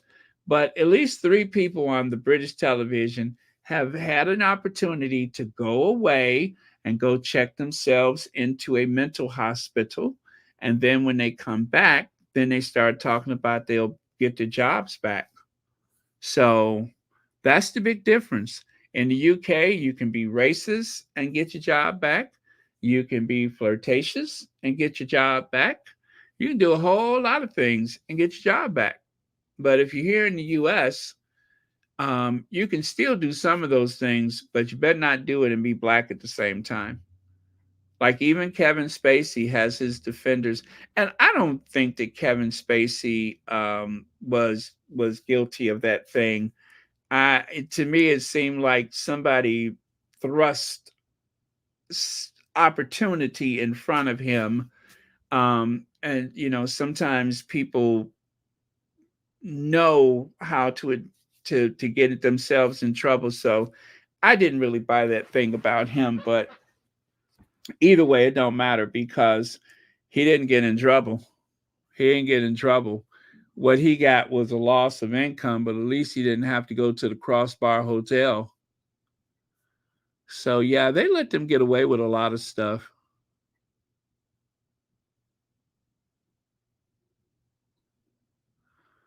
Yeah. Yeah, I've only just heard that part of it earlier this evening. So like I said, I have a lot of catching up to do with that because it doesn't oh, thank you, Lex. That exactly, you know who I'm talking about.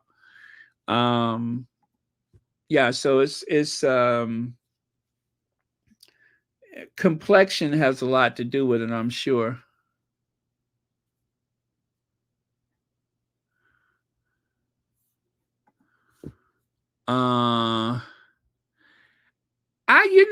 I just don't think that story is so cut and dry. It just seems, because I'm trying to think who would send someone to put in a, you know what I'm saying? That person should have been at home. That person should have been at home. It just seems strange to me. It seems strange to me. It makes me wonder, did anything happen at all? It really does. I mean, just because they said that's the way it was, but I don't know. I don't know. I certainly think that it could be possible, but it was a hole or two in that story. That's all I'm saying, is that I saw a hole or two in that story, and I just don't know how true it can be. So yeah, that's what I'm talking about, Lauren. That's what I'm talking about. So given the situation, you don't know how all of that evolved. I just know that the timing was so odd. That's what I'm saying, is that the timing was so odd. So sometimes, even if nothing happened, sometimes you just, I mean, look at this case. Sometimes you can't defend yourself either way. You cannot defend yourself because, um, okay, I'm going to tell you my experience with the NBA. So I had a job one time, and I overheard these young ladies saying that the team that was from out of town, I heard they were at this bar. Then it was like, no, no, no, no, they're at that bar. But they were spending their time trying to hunt down these players. They were hunting down these players, and they meant business. And then in that same job, on another occasion, I even had someone tell me, this is my number. If you know anybody who needs any help tonight, let me know. Which, of course, I quickly threw it away. But that's the thing. That is the thing. And when people are powerful and they have a lot of money, and it goes both ways. It goes both ways. Powerful people get away with a whole lot of stuff. Like if you're in Congress and you get in trouble, for every time a congressman or senator gets in trouble, think about all the times that they presented that business card and they walked away from something that would have got you locked up or would have got me locked up. You know what I'm saying?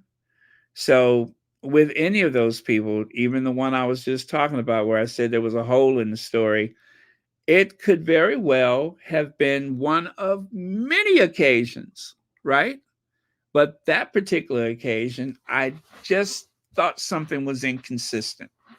That's it. I don't know whether something happened or not. It just seemed like the story had an inconsistency.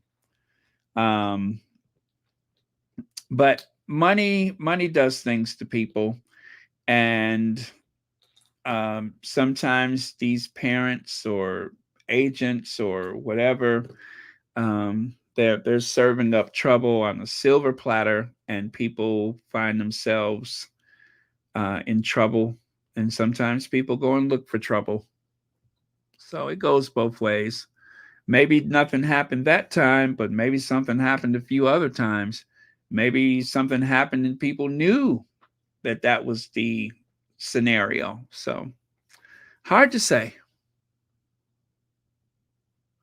It is hard to say, but I applaud people that when they put someone in the business, that they are there to chaperone their loved ones. They need a chaperone because the business is cruel.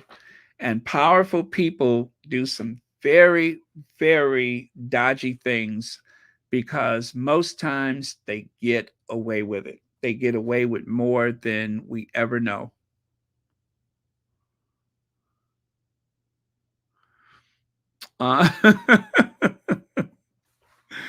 Uh, is old-fashioned business. Are you mean the world's oldest profession? There are some bars that have active women that attract players. So the bars and some of the women that follow the players out of town. Yeah, it was the darndest thing. I had never seen that before. It was the darndest thing. And just the way they were coordinating with their cell phones. And then it was like ring, ring.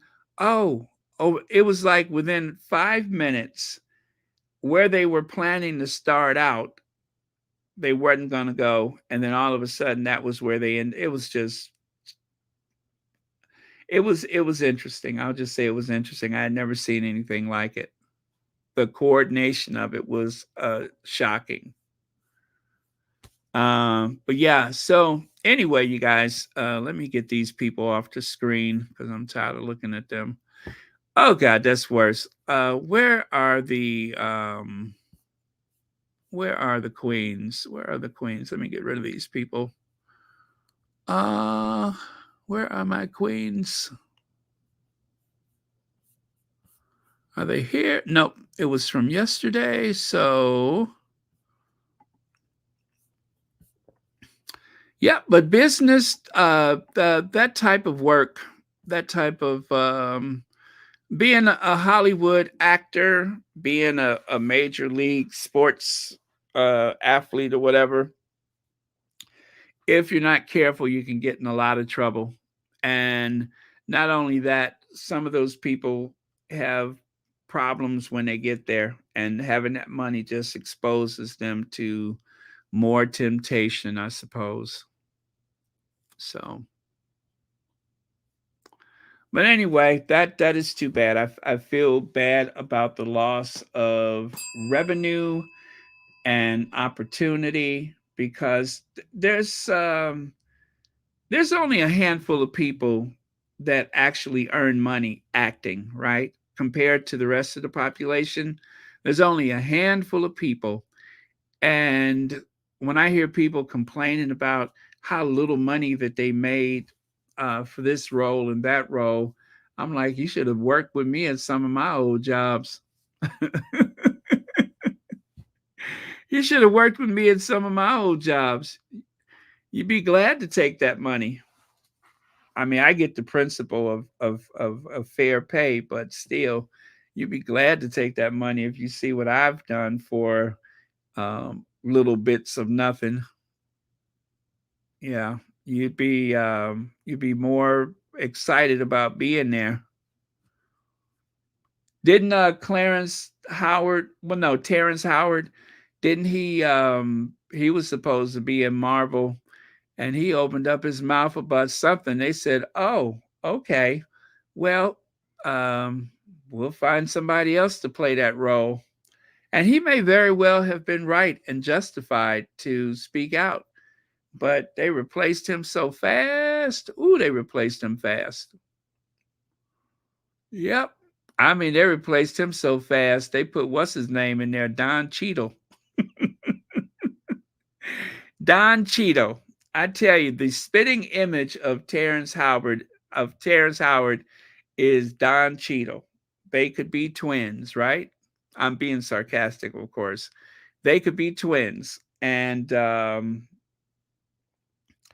anyway, somebody opened up their big mouth and lost that job.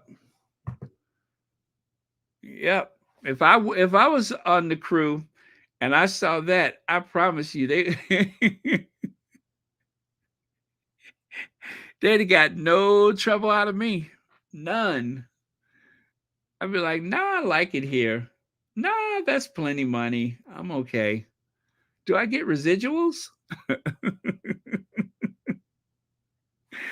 You know, I'm going to tell you, when I first discovered Don Cheadle, Devil in the Blue Dress, was that the name of it? Devil in the Blue Dress, when he played Uncle Buster or Uncle something. Oh my God, he was so good in that movie. He was so good in that movie.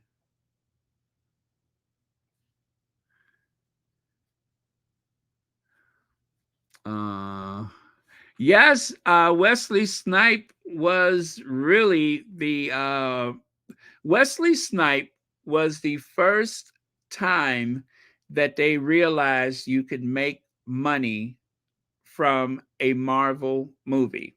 So, in case you guys haven't heard this, thank you, Dan Speed. Um, the movie Blade, the movie Blade, that was the first time that any of those movies ever made a substantial profit. And because of that, they realize that there is money to be made with this Marvel stuff. Now, Marvel's problem is that they did not own, they like Marvel doesn't own all the Spider-Man movies. And that was a problem. I think eventually they acquired them, but Marvel was kind of floundering here and there, trying to create, well, for lack of a better word, the Marvel universe. But Blade was the first time that money was made.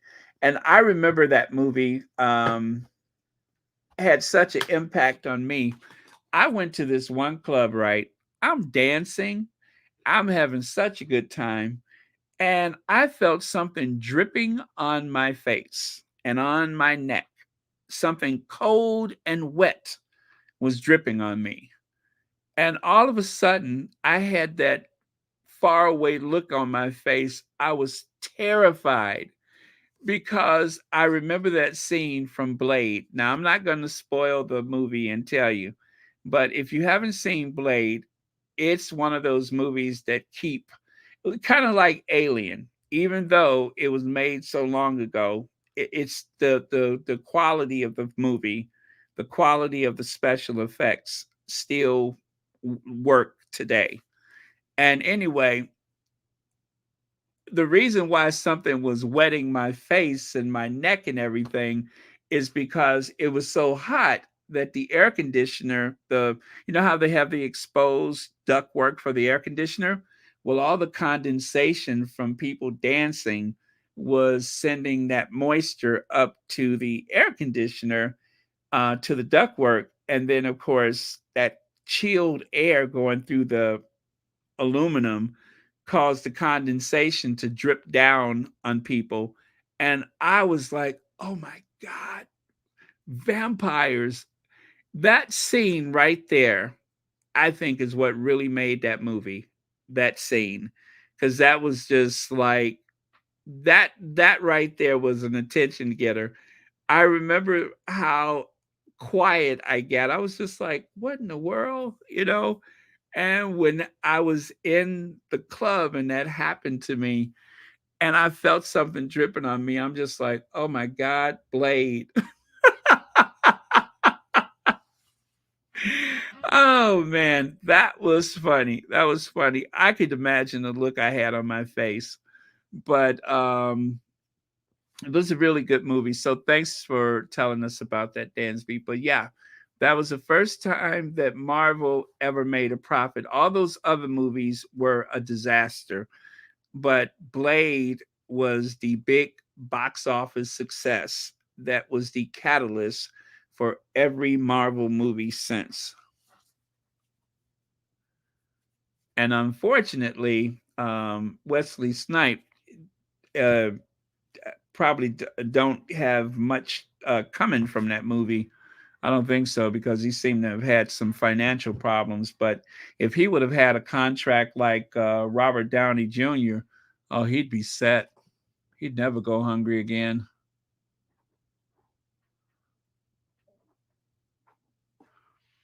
Uh,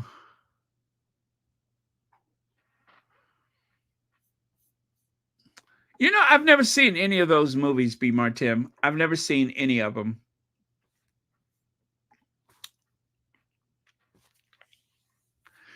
But I tell you something that'll mess with your head, though. I have a cousin that's an actor, and if I told you any of the things that he was in, you'd know exactly who I was talking about. But I'd rather not say. But yeah, I have a cousin that's done pretty well as far as acting is concerned. So um, that's about as close to the business as I've ever been.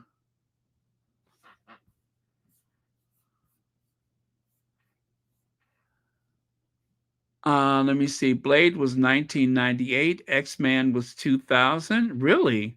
And when was Alien? Alien came out, the original Alien movie. I'm telling you, that movie, the special effects are still work. And I'll tell you another movie for special effects that did not get the credit that it deserved, but it was definitely a game changer.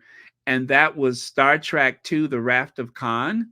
They use special effects in that movie based on geometry, which was a big step in the direction of where we are right now with special effects. So if you've ever seen Star Trek II, The Wrath of Khan, which is actually the best of all the Star Trek movies, by far the best, Star Trek II, The Wrath of Khan was the best of the best. And Aliens was 1979. My God, how old am I? Yeah, but you know what? Oh, you know what else? The special effects are still good. The original, um, what's his name? Keanu Reeves. The original, um, Neo and all that stuff. That one, the special effects are still good. What was the name of that movie? Um, Crap, I can't remember the name of it. Oh, The Matrix. Thank you, The Matrix. But yeah, The Matrix, the original Matrix, the special effects are still superb. As a matter of fact, that was another one where they did some things that was like state of the art at the time that nobody had ever done before. We have come a long way from using puppets and miniatures, that's for sure. Puppets and miniatures, we have come a very long way. I am having a senior moment, that's for sure. Let me tell you, I'm such a senior that my teeth are just like the stars. They come out at night. Oh, Big Mama, I love Star Trek. I love Star Trek. As a matter of fact, I love Star Trek more than I love the Star Wars because Star Trek is really for a thinking person. Star Wars is not about, it's not an intellectual sci-fi franchise, but Star Trek is definitely philosophical, intellectual. It is for a thinking person. And of course, for some people, they might think it rather boring, but Star Trek has had some uh, scripts that were so clever. And if you guys are not familiar with Star Trek, Gene Roddenberry wanted to integrate television, and there was no logical way to do it that wouldn't cause problems. So the reason why he turned to sci-fi movies or sci-fi television show like Star Trek is because you could actually have black people interacting with white people in a way that would have been unheard of before that. So Star Trek is responsible for the first interracial kiss on television. And Martin Luther King was a huge fan of Star Trek. So it was definitely ahead of its time. And that's a shame that you would have to put people in outer space just to have natural interactions between one race and another. Um, but that was the reason why. And he first tried to do that with a cop show. It was some police show. And of course, Gene Roddenberry, the writer, producer of Star Trek, he was madly in love with Nichelle Nichols.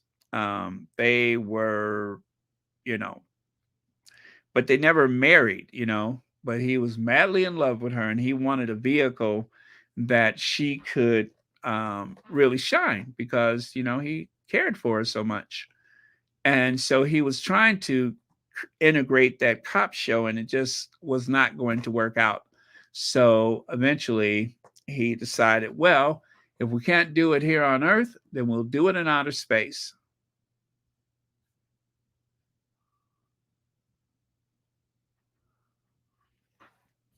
Oh yeah, Gwendolyn Daniels. It's very slow. It's not exactly like a soap opera, but it is kind of slow. The scripts are all about. Well, I tell you, one of my favorite themes from the Star Trek that I thought was so clever was they had the Voyager satellite that was launched into deep space and it was supposed to gather all the knowledge of the universe. And it came back so powerful with knowledge that it could actually destroy humanity. And I thought that was so clever. I love a script that is super, super clever like that. And it's based on something that did happen where they sent that probe into space. I'm sorry, it wasn't a satellite, it was a deep space probe. And the probe was supposed to gather information about the universe. But the thing is, when the probe came back, it was like a child. It was a child who was trying to find its father. It was trying to find its maker. In other words, the probe was looking for God. The probe was asking the same question that any human would ask. And how clever is that? And somehow they figured out that this thing was not some extraterrestrial, that it was man made, that it had actually come from Earth. And I was just like, now that is clever. And the first time that happened was on the original Star Trek, which I think premiered in 1966 to 1969. It was on air.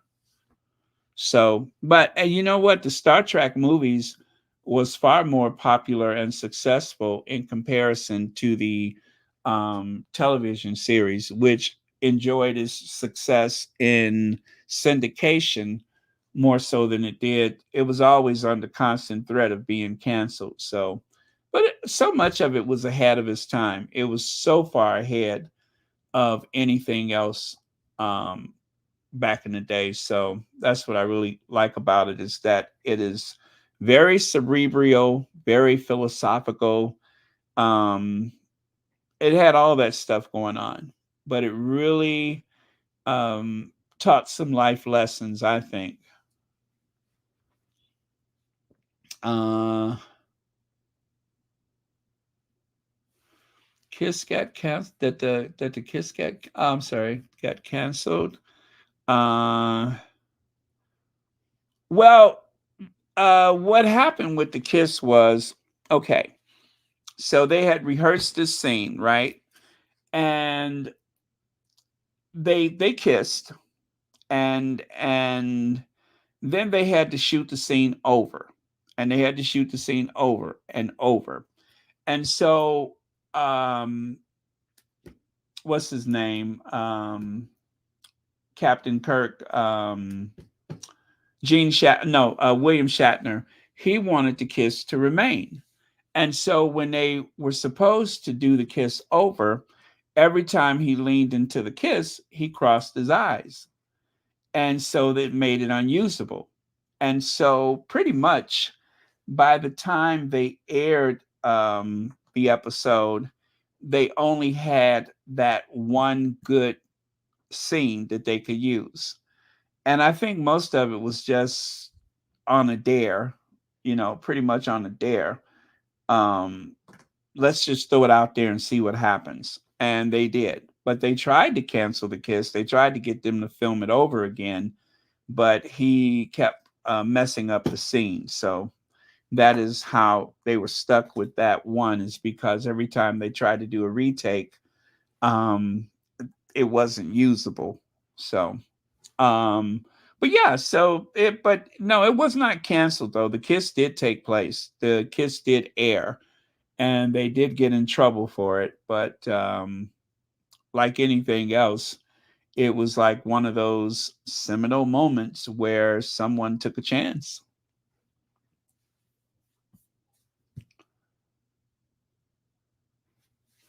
Never watched Outer Limits. Never watched it. I used to watch Doctor Who though, and I used to watch Space 1999. God, that was terrible. It wasn't that good. I didn't know it at the time. I was just caught up in the fantasy of being in outer space.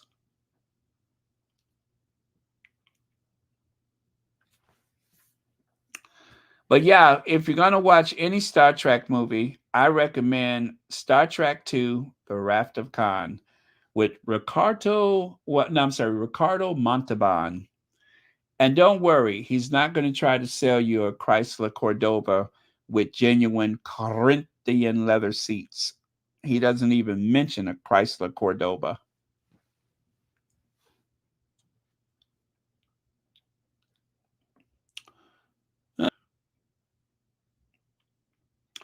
Oh, I love Battlestar Galactica. I remember when it premiered, Battlestar Galactica. It came on, I think it was 1977 or 78. I remember they had that big like campaign of promotions for it. But yes, the Battlestar Galactica. Anytime you can get the Cartwrights into outer space, that's a good thing. And Lauren Green, oh, he was good in that. I love Lauren Green, one of my favorite actors.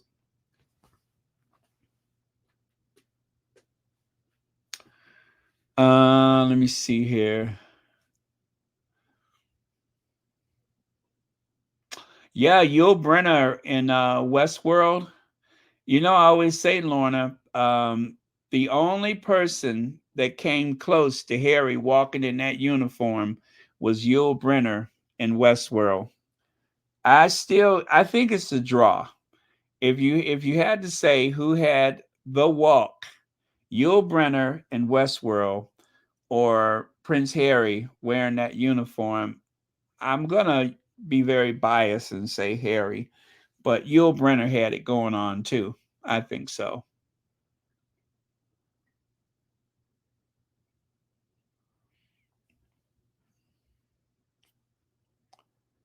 Let me see.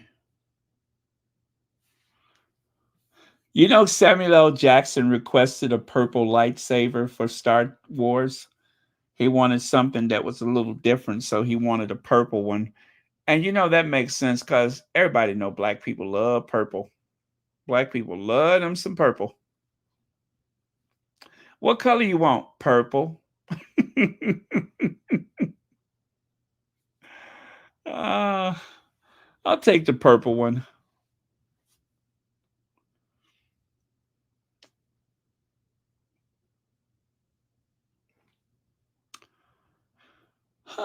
Okay. Oh, they have a black Doctor Who, huh? I'm going to say Tom Baker was my favorite doctor. I think out of all the doctors, he was everybody's favorite, but I love Tom Baker.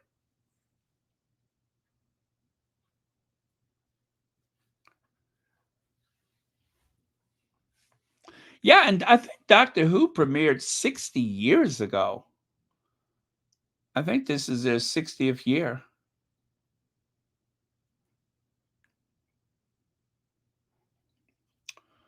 Grape soda, Kim Harris says, nothing like grape soda.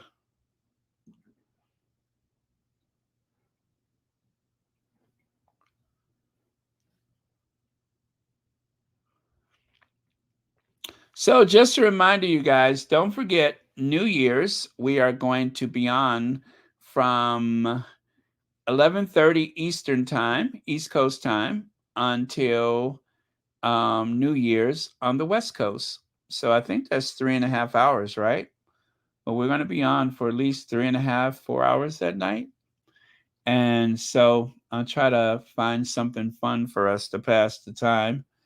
And of course, Christmas Eve, Christmas Day, I tried to come on earlier, kind of like tonight, but maybe even a little earlier. We'll pass the time like that. And I guess do like a year in review. That'll be interesting.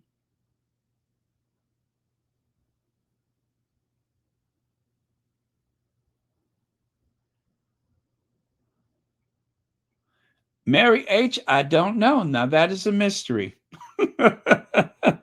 That is a mystery. I have no idea when that started.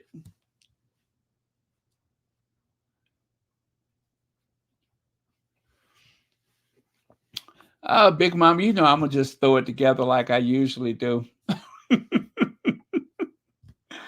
I don't know. You know, it's interesting.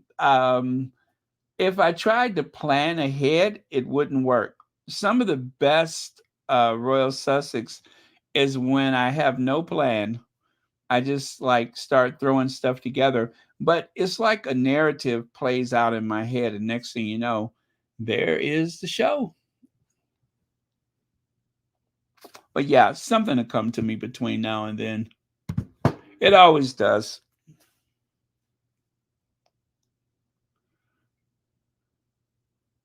Yes, Star Trek II, The Wrath of Khan with Ricardo Montalban. The need of the many outweigh the need of the few, or the ones, says Dr. Spock. Yeah, I remember that. I remember that. Oh man, I tell you, William Shatner did some good acting in that movie. William Shatner is a classically trained actor, and it's unfortunate that he never really had a chance to do anything else outside of it where he could, really show he had the chops. So it's too bad. In the UK is so much better with sci-fi than the US, in that the UK, you can play a very serious role after doing sci-fi. But in the US, we kind of typecast people. um we're better now. We're better, but we're not there yet, because there's a lot of good actors who didn't really get an opportunity to do anything outside of sci-fi because they get typecast and you're just not able to do anything else. Like William Shatner, he was really good in TJ Hooker, but he never had the good movie role. He never got that great movie role. And it's too bad because he's a really good actor.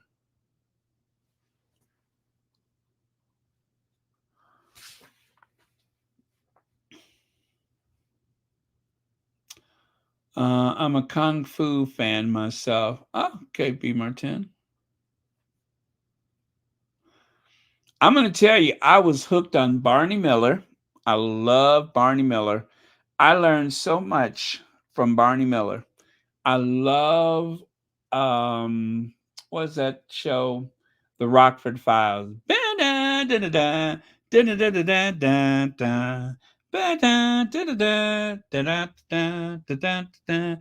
Love me some Rockford Files. I remember I watched every episode. It took me a couple of weeks, but I watched all 7 years of the Rockford File. Oh, by the way, you guys, I just finished watching The Gilded Age. How dumb can I be? I thought that there was only 6 episodes. And then I saw something that said the final episode explained. And I'm like, wait a minute, I don't remember the opera.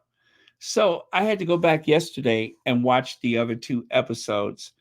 Gilded Age is my new Downton Abbey. Now, I'm not, I love Downton Abbey more, but I love Gilded Age too. Gilded Age is really good. So if you haven't seen Gilded Age, oh my God, it was so good.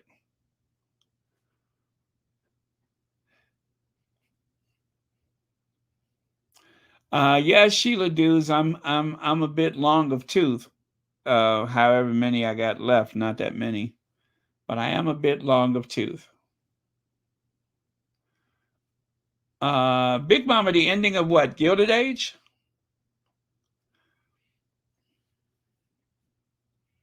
The acting is really good. Oh my God, the acting.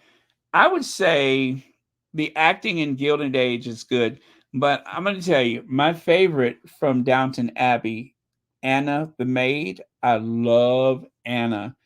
Anna to me was the best. I loved Anna. Anna reminds me of myself with that sense of duty and purpose and loyalty. I'm very much Anna.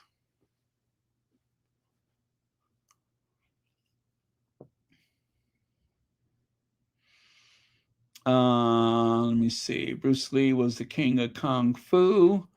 Yeah, poor Bruce Lee died too young for sure. Died too young.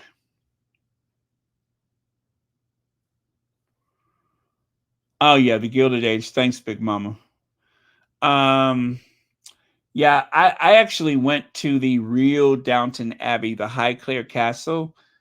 Oh, I loved it. I could not believe I was at Highclere Castle. I could not believe it. and they let you go through the same rooms that you see on television. The library, the dining room, the kitchens don't exist. That's long gone. Um, you use the front door, and then you go out the back toward the stables. But yeah, and there's a cafe there. But Downton Abbey, if you ever get a chance to go to Highclere Castle, do it, do it, do it. You'll love it. And part of the Downton Abbey, you actually walk down the staircase that they use on television. You actually have a chance to walk down that staircase. Yes, I love Bridgerton. And by the way, I actually went to Castle Howard, and that is where, what's his name? They lived. I actually went to the Castle Howard too, which was a lot of fun because I remember the Castle Howard from the Brideshead Revisited. Oh, did she win an Emmy? Oh, that's good. She deserved it. She deserves it. But they started to water down Downton Abbey. It was too whimsical, and it wasn't gritty and real life like it started out. But it didn't matter because I was already hooked on the characters. But like that thing that happened to Anna, that was so common in those houses like that. So they really watered it down, but people got so upset with Anna's situation that they could not do anything else like that again. People were just too upset.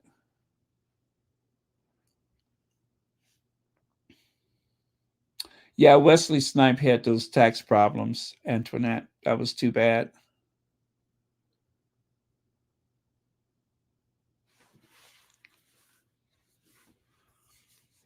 Okay. So how many people on Christmas vacation already? Just out of curiosity.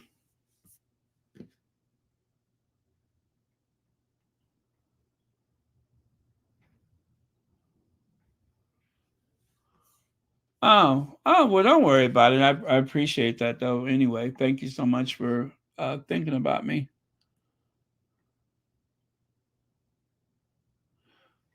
Yeah, the whole Anna thing was very jarring, and I have to tell you, I was upset. I was upset because I mean to tell you, I had my heart really goes out for poor Anna.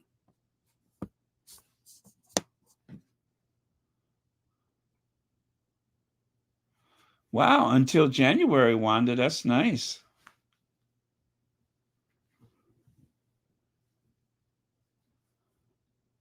Okay. Anna PLP. Yes, I came on a little early today.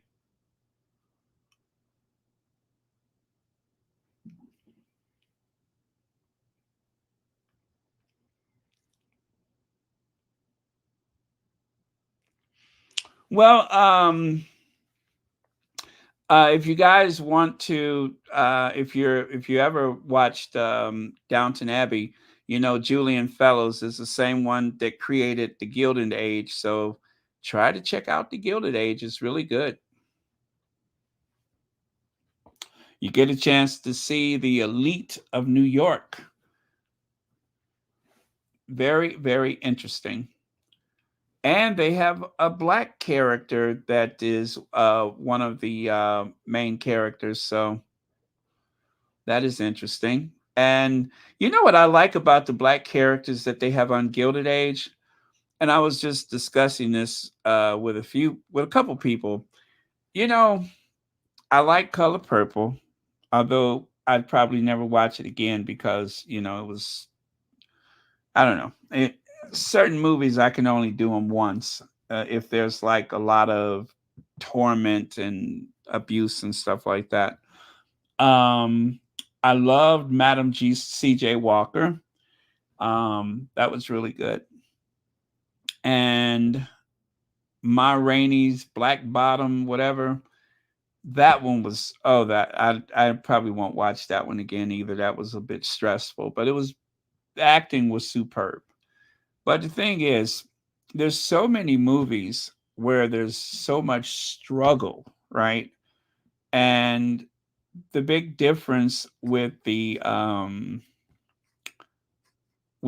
Gilded Age is that you see Black people that are entrepreneurs, that has strong family structure, and you get to see how very well off Black people lived and thrived at that time. And we don't see many depictions of that in movies or on television, but especially from that era. So that is a refreshing change because there were a lot of Black people that were entrepreneurs, that were educators, doctors, and such. And you finally get a chance to see that Black people were not just struggling. It wasn't always us versus them and such, although they don't shy away from that. But that is how our great grandparents lived, or our great great grandparents lived.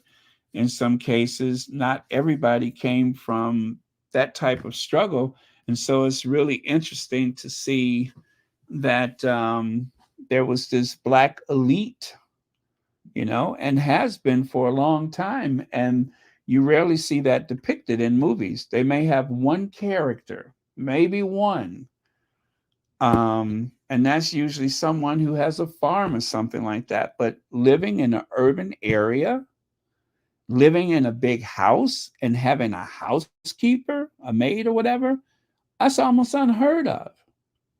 So I'm glad for that. I'm glad for that. That's the big difference. And I hope we can see more of that. I hope we can see more of that. But as for the struggle and the abuse and if I see one more juke joint and lesbian scene, I am going to scream. And I can think of maybe 3 movies where there was a juke joint and a lesbian scene. Nothing against lesbians, of course, but why does that always have to reflect?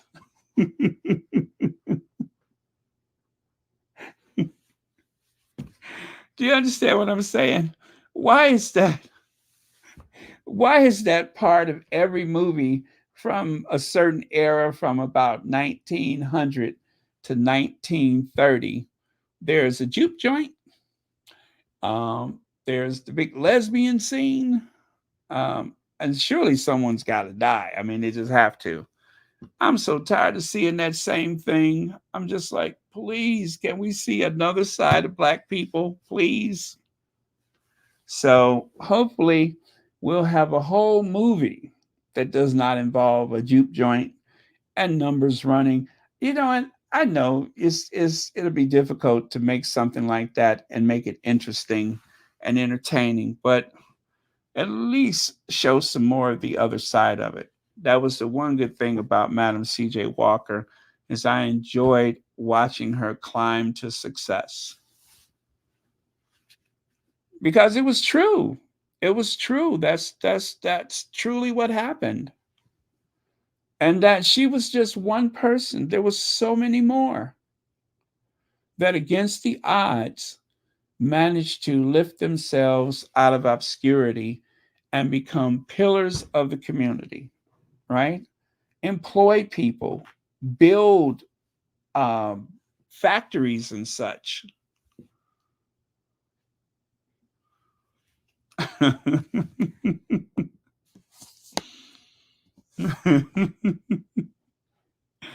Big Mama, I'm telling you, if I see one more juke joint, one more.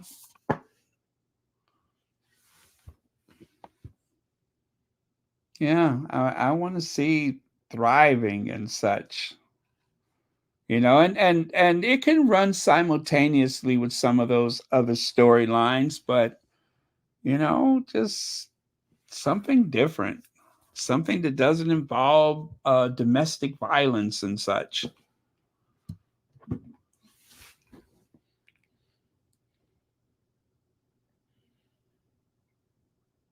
What is it? Lackawanna Blues is a good one. Ah, never heard of that one. I love Starsky and Hutch. That was good.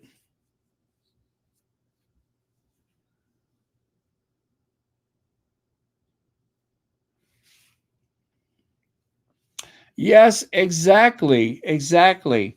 The Jeffersons, the writing for the Jeffersons really went south before it was canceled. But when the Jeffersons was good, it was good. And that's a prime example that you could have this very successful black man on television, um, with a wife, a child, mother-in-law, all that stuff, that you could have that depiction of black people. Same with the Cosby Show. Um, it's a shame that that was such an innovation on television because we hadn't had much of it. But yeah, I just want to see. I want to see a different side of things without the struggle, without the sarcasm, without all of that stuff, and you know gang violence and all those things. Show me another side of black families.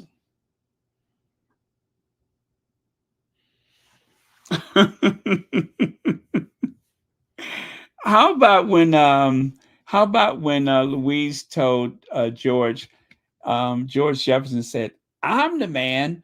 I wear the pants in the house, and when you zip them up, you better include your mouth."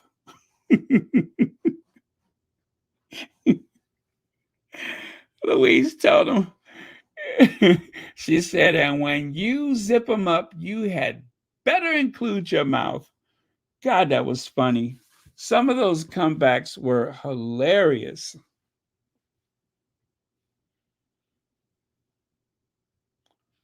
Oh, Beretta. I love Beretta. I haven't seen an episode of Beretta probably in 30 years or more. I should go and find an old episode of Beretta.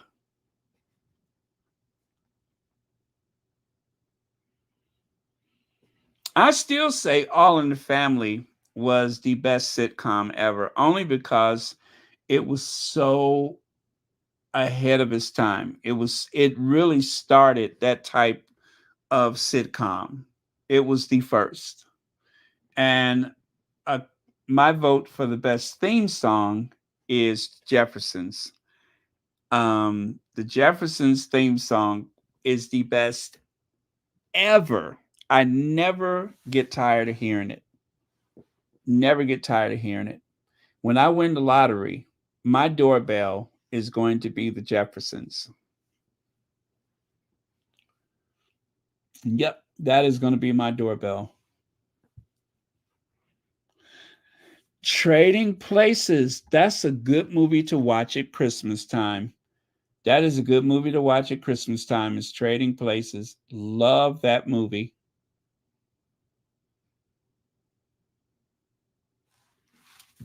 Yep, love that movie. But I was watching like a few episodes of Barney Miller, and it's so amazing how Barney Miller, some of the stuff that they talked about then is still relevant now. Just like with All in the Family, a lot of things that they talked about then is still relevant now. I was looking at one of the episodes of Barney Miller, and some guy had robbed a laboratory. He had took some equipment and everything. And mind you, this is back in the late 70s. And the guy didn't realize that he had stolen some samples of DNA. And the guy from the lab, when they brought him to the station so he could make his complaint, he said, well, what we're doing is we can eliminate things like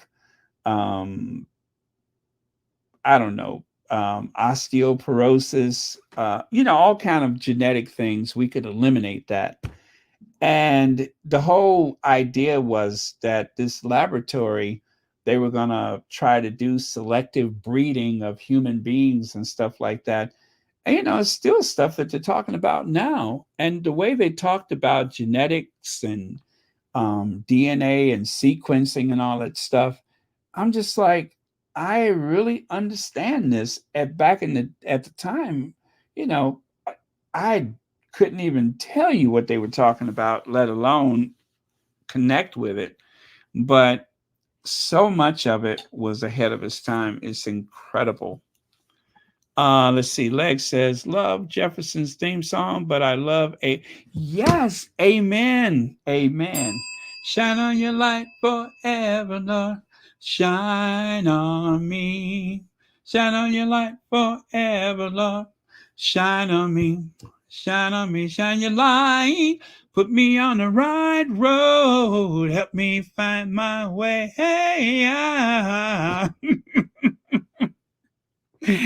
Oh, that was a jam. That was a jam. And Sherman Helmsley doing that. What didn't he do, the double dutch or something like that? That is a good theme song. I agree. That is a very close runner-up. Yep, that is a very, very close runner-up. Yeah, really, really good. Oh, by the way, thank you for the super chat. Yep, I feel like I'm in church. Shine, shine, shine, shine, shine on me.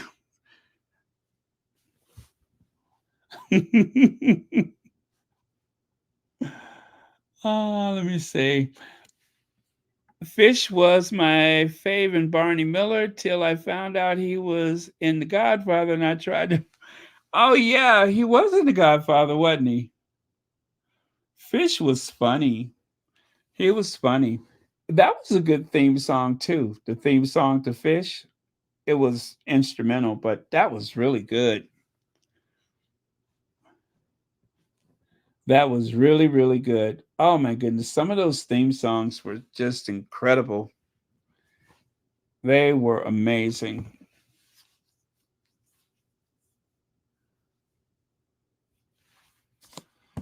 Let me see here. Ruben. Remember that on Amen? Ruben. Hi, Ruben. Oh my goodness. When she would say Ruben, the way she would whine, Ruben. Thelma, right? Ruben.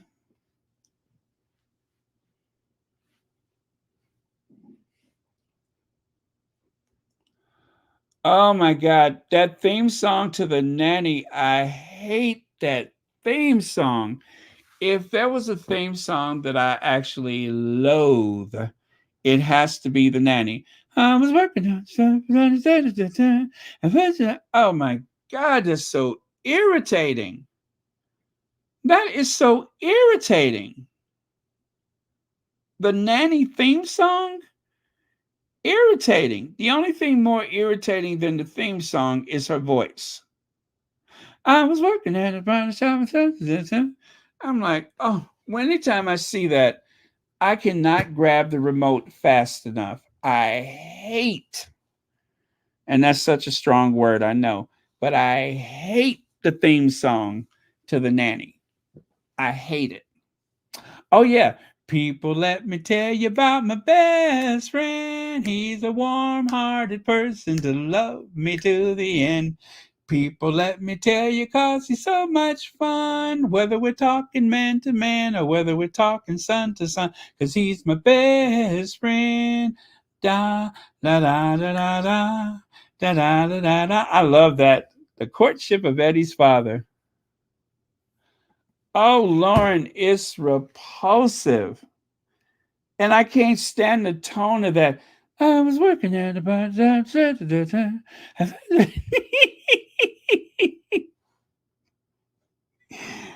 I'm telling you, if you ever hear that I went berserk and I threw my television out the window, it was because the theme song to the nanny was playing and I couldn't turn it off. So rather than listen to it, it just seemed more sensible to hurl the television out the window. Yeah, right through a glass window. Just get rid of it. Get rid of it. I hate the nanny theme song. I was working at the bar. Oh, nanny fine. Oh my God, that was awful. Awful, awful, awful. Oh, but the theme song, Black Queen, the theme song. I hate it. I hate the tone of the voice. And I was working at the bar shop and fashion queen. I'm like, oh God, would you stop it? Stop it, stop it! Oh, it was awful. Yes, but the theme song, why that theme song? Week after week after week. You know, it's just like, ugh, nanny fine. Oh, but the theme song was just awful. There's just no excuse for it. Yeah, I don't like it. Now, one of my favorite theme songs is Dynasty. I love the Dynasty theme song. If I won the lottery, that would be my other doorbell is Dynasty. Every time somebody rang the doorbell, I would hear the theme song to Dynasty. Yeah, love that. Especially, didn't they have like the French horn, and then at the end you have that trumpet? I love that little trumpet at the end. That always gives me goosebumps. I was a huge fan of Dynasty. I remember the very first episode, just like Downton Abbey. I knew the first episode when I saw the premise of Downton Abbey with the whole Titanic and everything. I knew I was going to be hooked. I knew it. The whole premise of Downton Abbey, I got a kick out of it. Now the world don't move to the beat of just one drum. What might be right for you may not be right for some. That was a good one. Everybody's got a special kind of story. Everybody finds a way to shine. It don't matter that you got not a lot. So what? They'll have theirs and you have yours and I'll have mine. And together we'll be fine because it got different strokes to move the world. Yes, it does. It takes different strokes to move the world.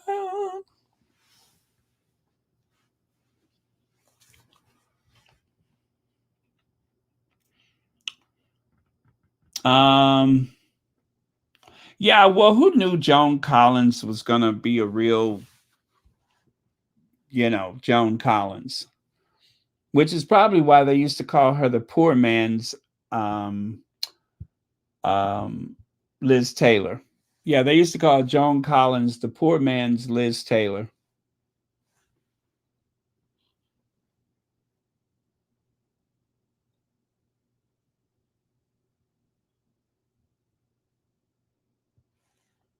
Let me see.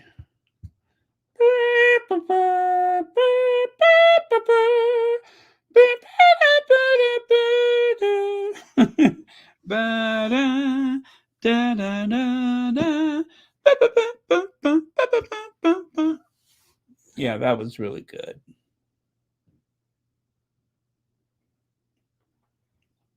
Let me see here.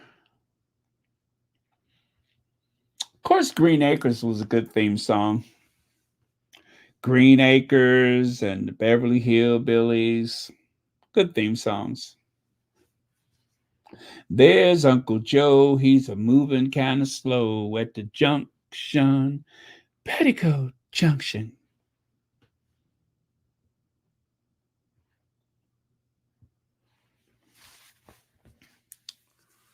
Let me see.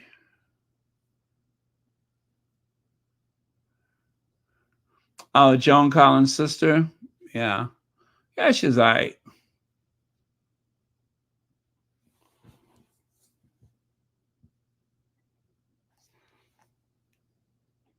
But have you noticed that when it comes to like famous people like that, like Joan Collins, she's the last survivor. Aretha Franklin, out of her sisters, she was the last survivor. Um, and what's her name? Patti LaBelle. She lost her sisters, and she's the last survivor. Have you ever noticed that? It's like the one who was the big breadwinner in the family. They're usually the last survivor. I wonder about that.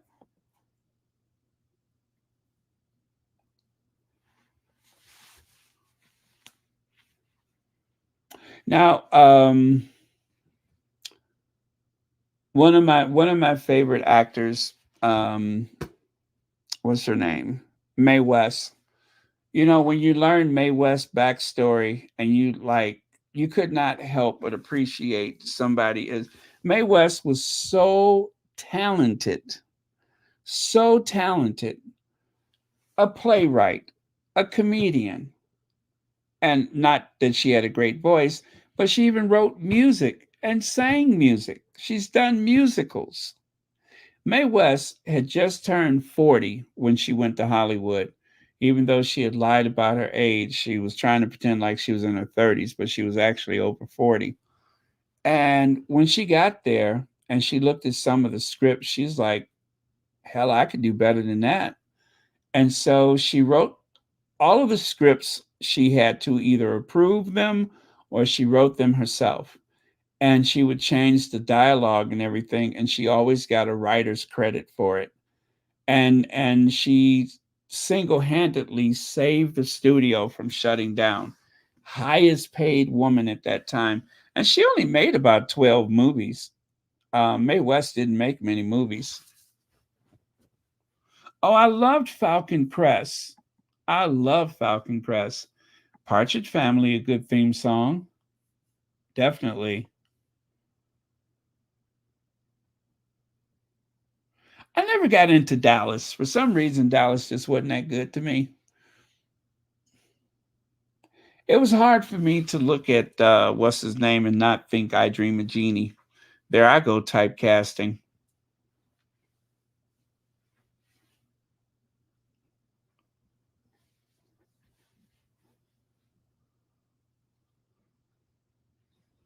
Yep, there I go, typecasting.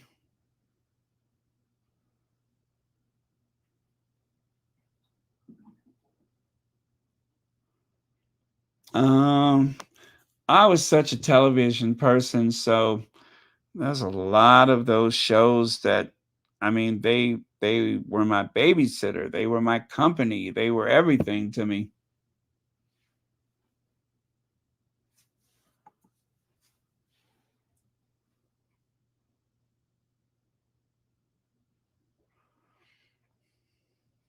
Yeah, Julia. I think I may have watched one episode of Julia. One episode, but Diane Carroll said that she was not very happy with the way that the show. They would not allow her to have a black spouse or black boyfriend or someone permanent in her life. She had to be a single mother. I'm so glad we've gotten away from that.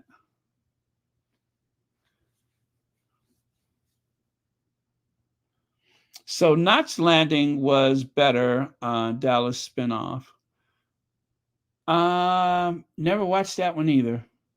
I watched Falcon Crest, Dynasty, and the Colbys. Those are the nighttime soaps I watched.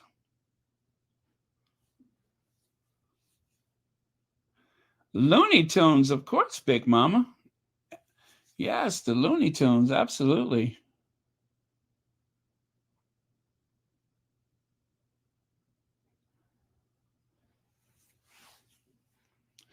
Oh, yeah. Cell Block H. Cell Block H. Yeah, in Australia, they just called it Prisoner. But in the US, it was called Prisoner, Cell Block H. I think there was like some copyright thing or something. So in the US, they called it Cell Block H. With Bay Smith and Lizzie. Bay Smith and Lizzie. Lizzie, they should have just said Lizard. Oh my God, that thing. She kind of remind me of Camilla.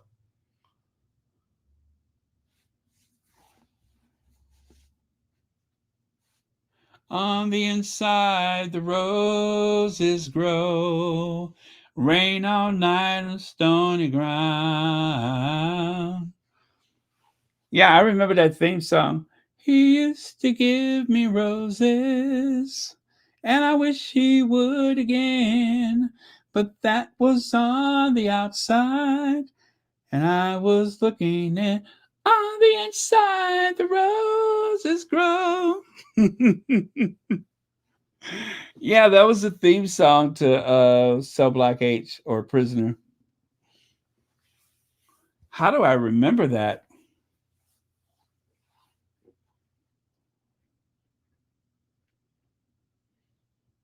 Yeah, Falcon Crest was really good.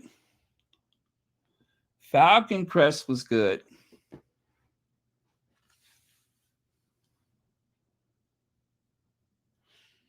Yeah, I said I saw Cotton Comes to Harlem and Amazing Grace, was it? Amazing Grace with Moms Mabley and Cotton Comes to Harlem. I think I saw that as a double feature at the drive-in. I remember seeing that at the drive-in. It was a double feature.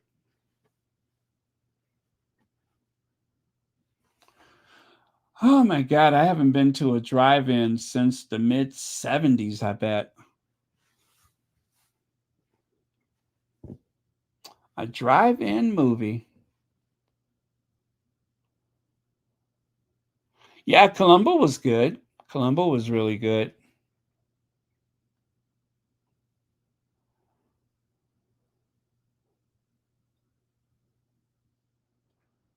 Okay, you guys, it has been 3 hours exactly. I am going to call it a night. Thank you all so much for taking a trip down memory lane. Always interesting and fun to do. Also, thank you, moderators, as per usual, for keeping this such a safe space. Thank you all for your very generous and thoughtful donations. Legs and Black Queen, B. Martin, Joan Garcia, Legs, Black Queen. Let me see, Helen Cole, and Elaine Parker. And thank you so much for the Cash Apps. MR, thank you. All right. Oh, and I got a PayPal earlier today, didn't I? Yeah, anyway, I did get a PayPal earlier. Thank you so much.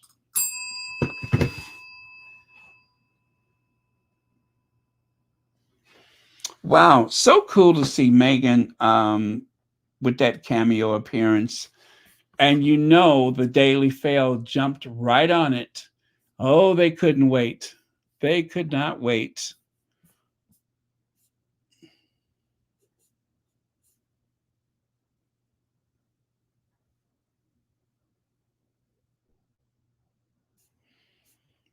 Let me see here.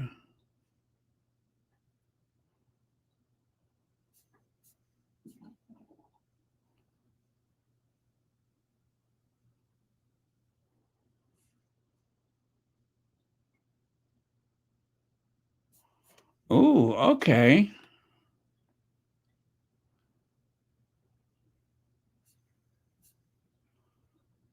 Oh, enterprising Meghan Markle stars as intern, stacking boxes and making brews in bizarre. Oh, see, I knew it had to be something bizarre ad for coffee company she holds shares in. Oh, just negative for the sake of negative, right? And bizarre ad. You know what? Call it whatever you want to, so long as we sell some product. You can call it whatever you want to.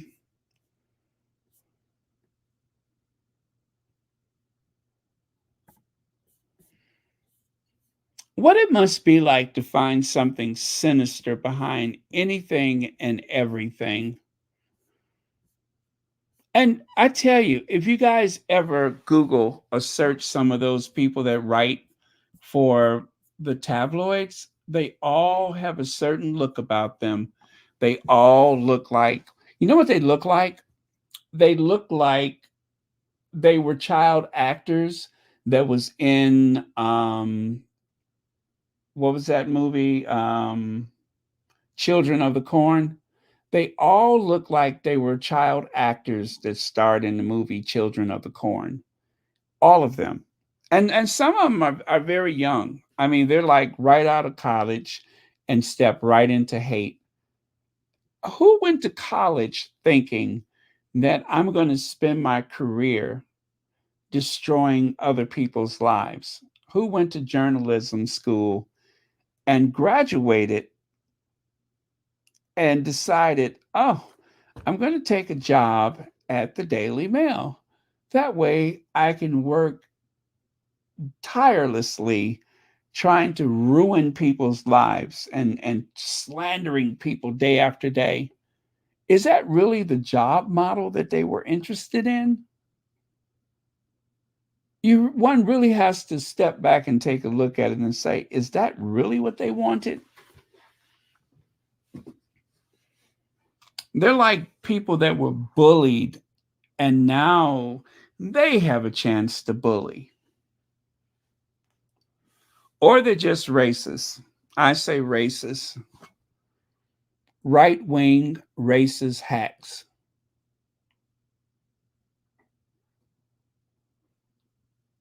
Yeah, Omid said that he was excited about the idea of doing entertainment reporting, and that would be a lot of fun having access and such to the Hollywood type. That would be very interesting.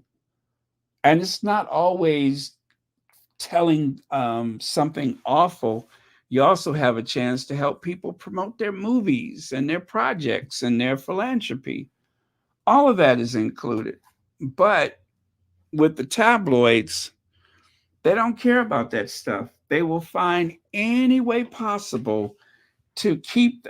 That's just, oh my God, if that's what I had to do um, for a living, I could not exist like that. I couldn't exist. It's so deflating. What does it take to be a Pierce Morgan? You know, Pierce Morgan doesn't even like the royal family. I don't think any of them really care for the royal family. I believe deep down inside, they believe that they're better than anybody in the royal family. And not really so deep down inside. Like Rupert Murdoch, he couldn't give a toss about the royal family. Not at all. None of those people care about the royal family.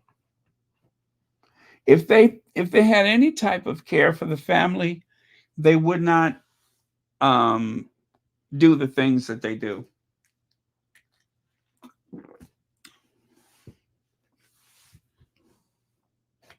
Yeah. Mm-mm-mm. It's like being a street corner pharmaceutical salesperson.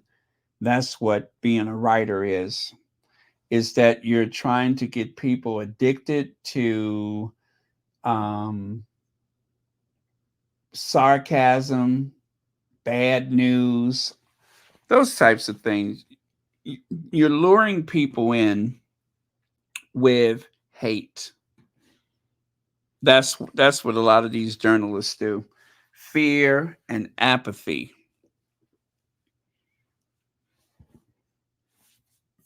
Yep, they feed off of fear. You know, one day I looked at one of the local anchors on television, and I looked at his face and I just said to myself, how has he been doing this for 30 years? How has he been working and talking about fires and shootings and all kind of stuff? For 30 years, this person had been doing that same work. I would have, like, I'd have lost my mind.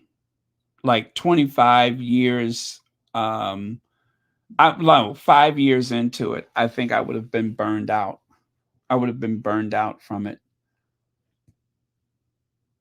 And then, of course, they're on television and they're talking about these things, and they do that look and have that television voice, and they raise their eyebrows and squint their eyes as they read the news, as though they really care about what they're talking about. Couldn't possibly. And yet that's what some people do for a living.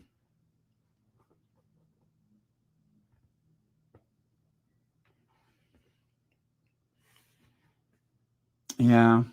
Well, you know, Anita of My Duke and I, when she said that she was standing there waiting to greet Meghan, and she listened to what some of those paparazzi people were saying, that would have been enough to scare the life out of a person. But she said they really do hate the Sussexes. They really do. It's not just, it's not, oh, this is just their job. No, there's a hostility there. But I think that those people have hostility toward most people, like a lot of those people that hunt down those movie stars and such.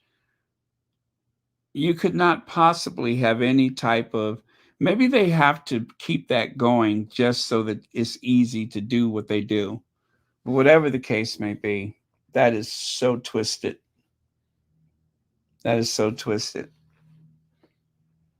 Just like with Diana, the way they chased her into the tunnel, and they were still taking photos. They were still snapping pictures. Even with all that, they couldn't put the camera down. They were snapping photos. That's who they are. Hunter and prey. But that's okay, because one of these days, the hunter will be the hunted. And when that day comes, I can't wait. Yeah, and that's what Harry said in the book, Lauren. Harry said that these are, not the kind of people that you would ever want to be around, let alone stalking you. Yeah, those are people that are adrenaline junkies, that have gotten in trouble because of that, and they love the idea that they can take a photo and buy a house with it, or at least pay their mortgage. They love that. And until they pass a law to take that incentive out of it, we haven't seen the last of it. That's for sure. But that's okay. Harry is changing the world as we speak. And I do believe things are going to get better. They may not ever be great, but they will be better. And as I said last week, there will come a day when people are going to thank Prince Harry for his sacrifice, because he is sacrificing a lot. It cannot be easy. And also the same with our Duchess, because I do believe that one of the things that gives Harry the fuel to pursue these cases is that he is married to a very strong partner that that believes in him, and that's important. because it'd be hard to do this by yourself. So he's with the right partner. Okay, so I'm going to go. My voice is starting to go, even though I have my humidifier on. But I'm going to go. Love you guys. I will see you all tomorrow. And our last word of the day is oh, I know. A wise woman once said, and this would be the last of the day, you take the good, you take the bad, you take them both, and there you have the facts of life. The facts of life. There's a time you got to grow and show you know all there is to know about the facts of life. The facts of life. When the world never seems to be living up to your dreams, and suddenly you're finding out the facts of life are all about you. You, ooh, ooh, ooh.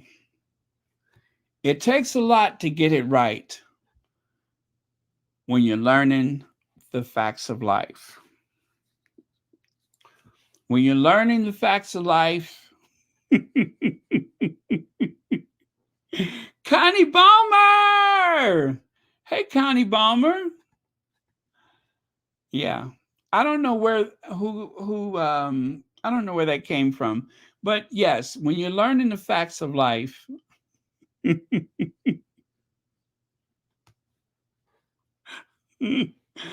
okay. All right, Connie Balmer, we're about to go, but thank you so much for stopping by. All right, love you guys. I will see you all tomorrow. And let's close with Madam Duchess, shall we? Let's close with the Madam Duchess.